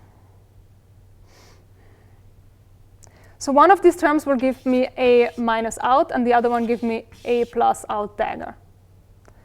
If you only use one, you lose half of what's in this expression. I mean, well, why you lose it is clear. Why it gives the wrong answer? Well, when you get the wrong answer, you see that what you chose is. What, you're shaking your head?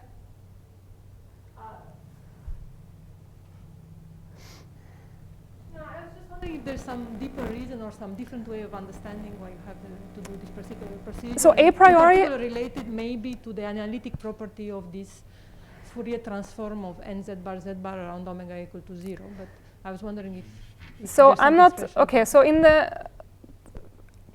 my guess, although I don't want to put words into anybody's mouth, my guess is that this is what worked, and that's why this has been chosen.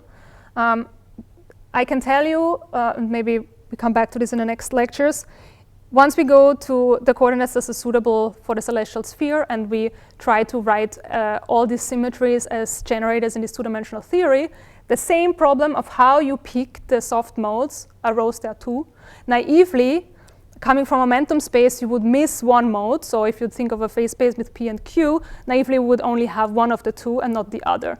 And so in order to get the second missing modes, we had to do something in a similar spirit as here. We had to take combinations of different modes in some limit. Here's the limit omega to 0. In the other limit that I might talk about in the next lectures, it's the limit of the conformal dimension going to a certain value. And in that limit, you got something finite, and that is what remained. Now, I cannot guess really what the authors of this paper, how they arrived to it, but that's the thing that gave you the right result in the end. It's also the thing that seems most natural, to just take the symmetrized version instead of one piece. Okay, so I think I'm out of time, and I didn't get to. No, you still, I think you can still go on for a graviton. Yes. Okay. 10 minutes, is that okay? Yeah. Maybe I should ask here. So I understand that all of this has been rather technical, but I think it's worth going through this once because it has a lot of elements that will show up in celestial holography. And if I will refer back to, I will equate soft gravitons with the asymptotic symmetries that we're going to show in the last blackboard that there really are the symmetries of the S matrix. I will equate those things. I will talk about the free mode expansion at the boundary. I will mention saddle point approximation. So I think it's good to have sort of seen this, how this works in this context, and also the subtleties about the zero modes, the boundary conditions, and so on and so forth. So I apologize if this has been a little technical, but I think for a lecture it's good once in a while to actually go through some computation and not just say words and wave the hands. So you can also fill in all the details that on the board out of time reasons I cannot do in the lecture notes or in the original papers that I wrote up over there. So, okay, so here we have now the soft graviton operator defined as the limit when the energy goes to 0, the energy times this sum of the creation annihilation operators. And for the subleading soft graviton operator, it's taking the energy to 0, but now we have this piece that projects out the leading soft graviton, so we could just study the subleading soft graviton in itself. And now, because there's an extra, there was an extra u involved in here, we get this extra minus sign between the creation annihilation operators. So those are like details to which one should pay attention to. And so now what I want to do is I want to now write down that all of these ingredients that we introduced, when we plug them into these left-hand side expressions, to really give us the right-hand side. Okay. Let me maybe, let me erase this here.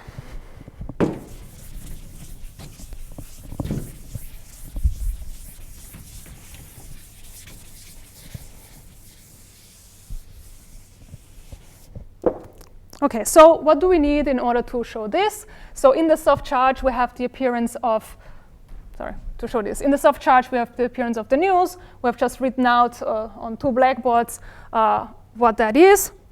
So now, let me just look at this matrix element by itself. So we wedge now this soft, what I defined to be soft graviton operators, although I haven't shown you yet that they are. So I put an out here because now this acts on the out state. So I essentially just write down this left-hand side, but not with the full charge, just with the expression for the news. And I do this for the leading guy first, and there's an in because it acts on the in state. You've omitted the z integral. Yeah, I've omitted the z integral and the d square zf. Yeah, just to step by step. And then I'm collecting all the things that are on the last blackboard over there. So now we have the limit omega goes to 0, omega, and now wedged between in and out states, we have these creation and annihilation operators.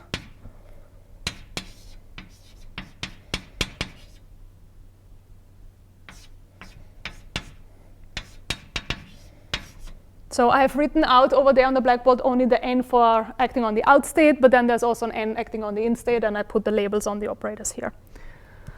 Okay, and then a similar expression for the subleading. Oh. And let me just, I will not bother with the fact that there's some i's different and so on, but essentially there will be a 1 plus omega the omega here that's different. All right, and now we have to remember something from the very first lecture, which is that when I take the limit omega to 0 of an amplitude that has an extra insertion of a graviton in the S matrix. So this is the first thing that I wrote down in the first lecture, that this corresponds to, that this gives a factorization of the amplitude. So here we have a soft graviton insertion that comes from this guy. And when you take the energy to 0, so this depends here on the energy. When you take the energy of this graviton insertion to 0, then the amplitude factorizes into some soft factor and the original amplitude without the soft graviton. And I had this extra factor of omega here. So I told you last time there's a pole in an omega, but then I have this extra factor of omega here, which kills this pole. And so in this limit, this is all I get. And then similarly, we talked about the subleading soft graviton. And it turns out that if I replace this, then I would have 1 over omega, and then I would also have a constant term here. But the way I've written it here I just get the leading piece because omega multiplying a constant in the limit omega goes to 0 is 0. So the second piece in the soft expansion is just given by acting with this projection operator that projects out the leading soft graviton, but otherwise contains the subleading one. So this will give the subleading soft factor. And as this expression kind of hints at, the right-hand side is very reminiscent of this. And so the way to show that really the left-hand side is equal to the right-hand side here with the soft and the hard charges is to identify this, this matrix element here as a soft graviton insertion. Then I can replace the action of these operators on the in and out states by these soft factors. And these soft factors, they were dependent on the momentum, the polarization vectors. So here they will depend on omega, z, and z bar. So let me write down maybe this second to last final expressions. Let's leave this here. Yeah. And then to make sure I'm following, so what happened to A plus in dagger in that expression? Sorry? What happened with A plus in dagger in your first expression? I didn't talk about this mode. I talked only about the out modes over there. So the expression that I've written down here is out. I see. So the minus on your S0 has to do with the fact that you only talked about the out modes or in modes. The minus here is related to the plus here. Sorry. And in the expansion that I've written, here there's a star. So whenever there's plus here, there's minus here. And here, whenever there's plus here, there's plus here. Okay. So there were 4, then they got cut down to 2 because in the Boundary coordinates they're 0. And then I have 2 guys for out modes, 2 guys for in modes. And then maybe I just missed what these 2 equations you just wrote are supposed to represent. These ones or that? These ones. The first one is clear. Yes. And the next 2, sorry, These 2? I just missed what you said. Yeah, so this is what we did in the very first lecture. If you insert a soft graviton in the out state, then and you take its energy, if you insert a graviton in the out state, and you take the energy to 0, then the amplitude factorizes. And that minus correlates with that minus.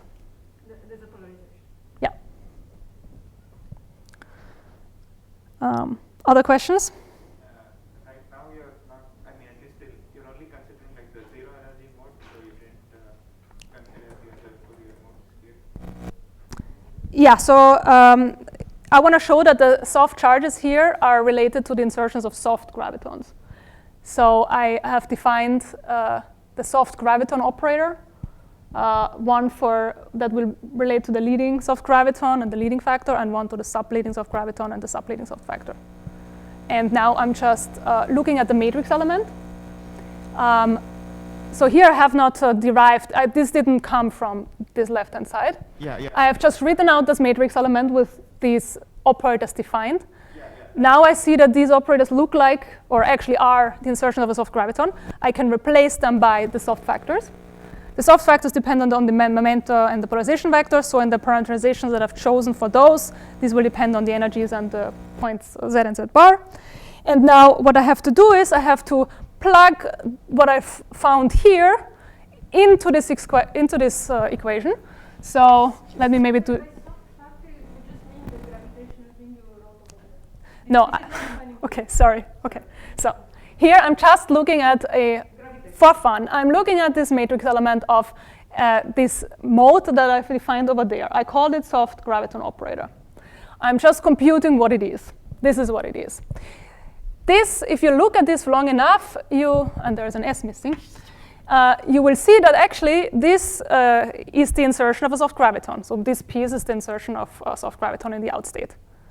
Because I have this energy to 0, omega, and this piece.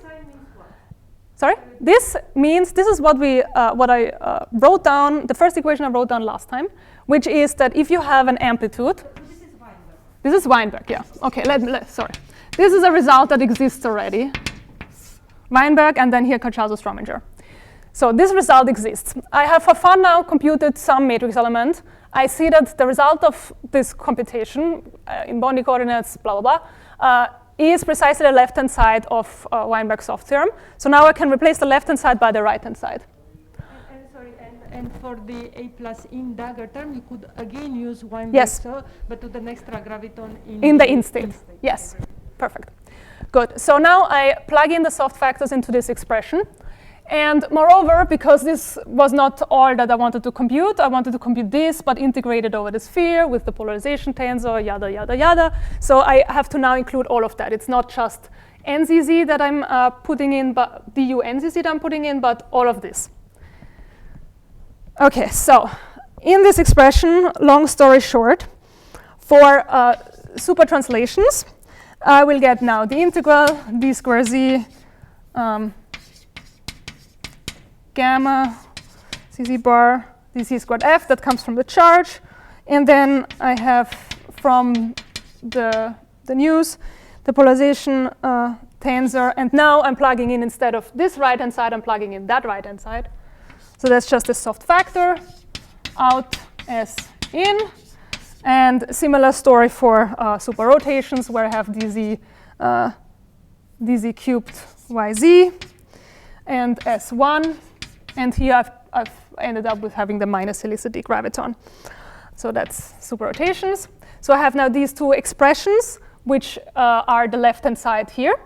And now what I do is I will use so I've given you the expressions for this in terms of momentum polarization vectors.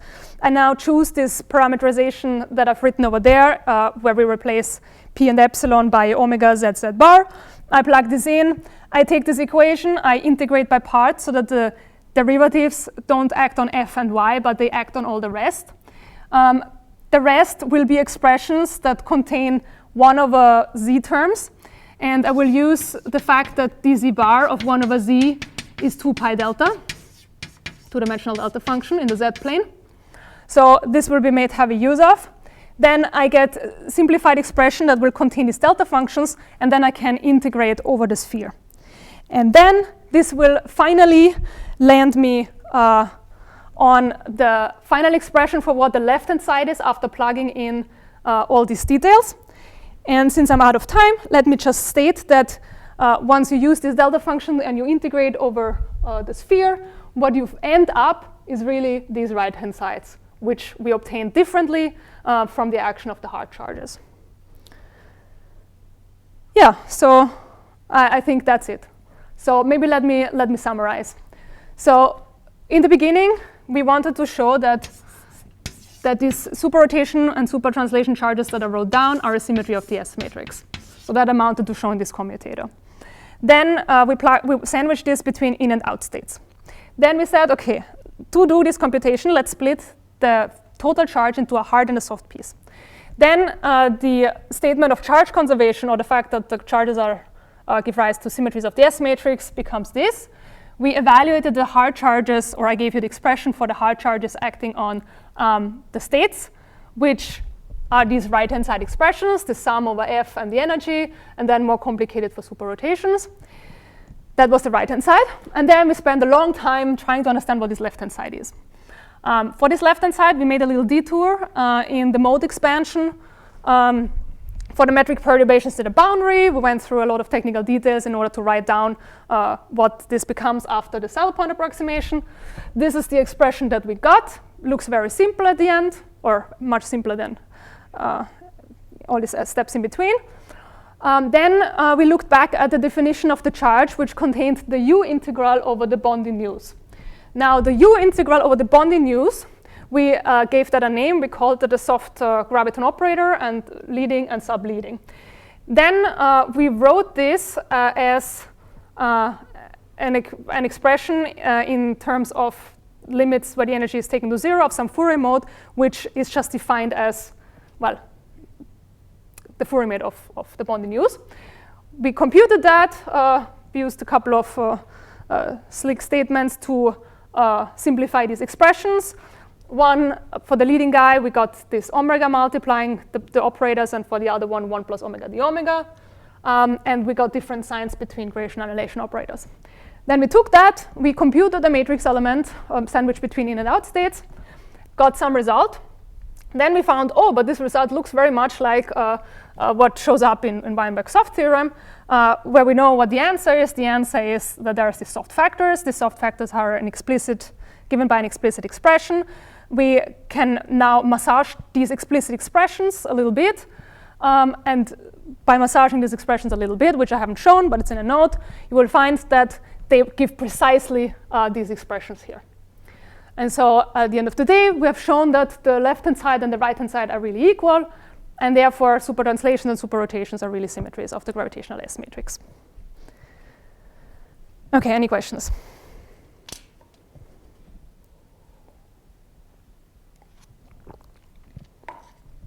Okay, so I think it's worth going through this exercise once, because it's really underlying much of the development that is now called celestial holography program.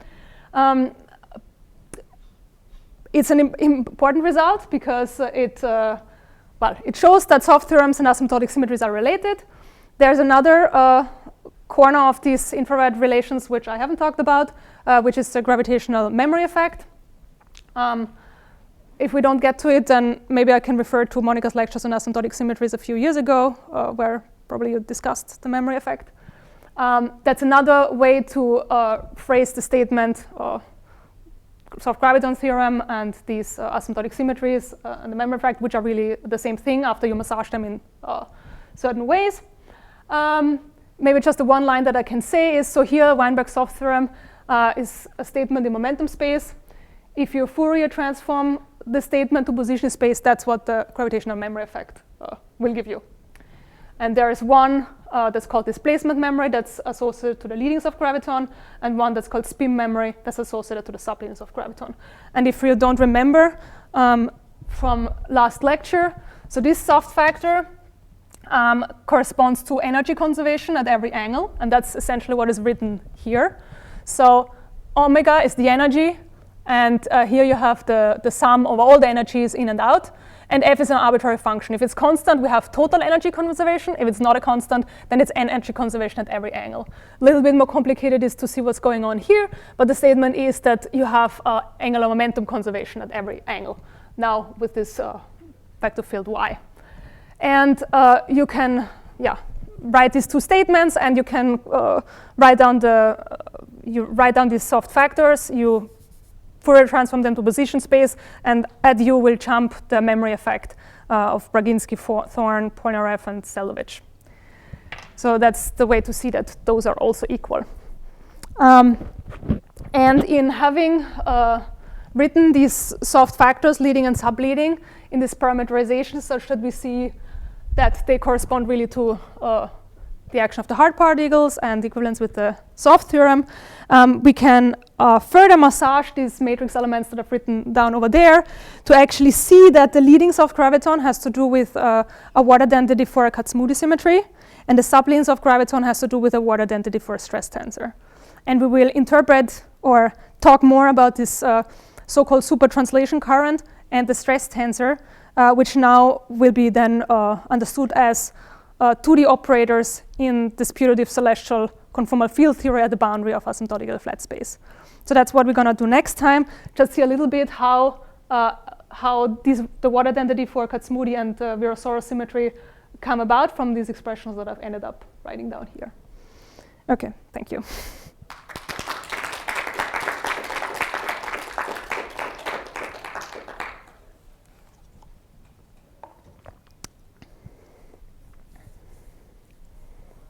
So this was maybe the most technical lecture, just so that people don't get scared. But I thought, since there are many elements that I will refer to casually in the next couple of lectures, it's good to have seen them once. And you can go through the details in the notes if things were not clear, or ask now. Thanks, Andrea. So does anybody have a question? I encourage in particular the students to ask questions. I just have a so here you're actually this is it was me, sorry, being too early in the morning. So you're you're using the Weinberg soft theorem to actually prove that these are symmetries. So there was initially a question mark, and now Yes. Is it possible to ask that they be symmetry and derive the Weinberg? That's an excellent question. So I think for super translations, you can go the other way. And what you do is you pick, so the simplest way to see this is you pick a certain f that then lands you on Weinberg's soft theorem. For our super rotations, this is more tricky. And this is related to the fact that we either should extend to extended BMS or generalized BMS, so either having these meromorphic vector fields or all of DFS2. And the statement is that the equivalence between the soft theorem and the water identity for the symmetry comes from taking the full DFS2. So only if you get to the full DFS2, you see that you can go both ways. And this was the work of Campilli and Lada from, I think, 2015-16. So in the first you said that if it worked for arbitrary f, you can... So I think, or you pick no, I'm talking now about the arrow. So soft theorem implies water identity, or water identity implies soft theorem. I think for super translations, you can go both ways. And f is just an arbitrary function in principle. And the way to show that in order to derive the Weinberg, the soft theorem from the... I think the way it was done, if I remember correctly, is you take the water identity for super translations and you plug in a particular f, and then you directly land on the soft function, a particular, like... we will talk more about this function, and there will be a particular function once we introduce conformal primary wave functions and show how the so-called conformally soft limit, because now we don't have, okay, I'll introduce all of this next time. But there will be a particular function f that will give us a conformal primary operator that generates super translation symmetry, and similar for here. But just to answer to your question, if you want to go from the sublinears of graviton to the super rotation symmetry and super rotation symmetry to the sublinears of graviton theorem, you have to go to DFS2. The particular choice, there is a particular choice of y that does the job analogously to the f. It's just that it's not a global. It's not just a meromorphic vector field. Yeah. So I don't. It's not even meromorphic. It's an ugly function. So in the Virasoro story, where you only have the violation at isolated points of the fall-off conditions, this is meromorphic. So for example, z minus w. But in order to show the equivalence between soft theorem and water identity, you can no longer just restrict to meromorphic. In particular, I mean, here you want to get a delta function, I guess, so you have z minus w squared over z minus w, and potentially some conformal factors depending whether you're on flat or round sphere. But yeah, and we'll talk also much more about meromorphic versus non-meromorphic vector fields when we talk about conformal primary wave functions that give you currents that generate these symmetries. Just from a purely 2D perspective. No reference to the bulk. Okay, I hope I didn't scare anyone off. It will be less technical from now on. No questions? Okay, if not, let's thank Andrea again.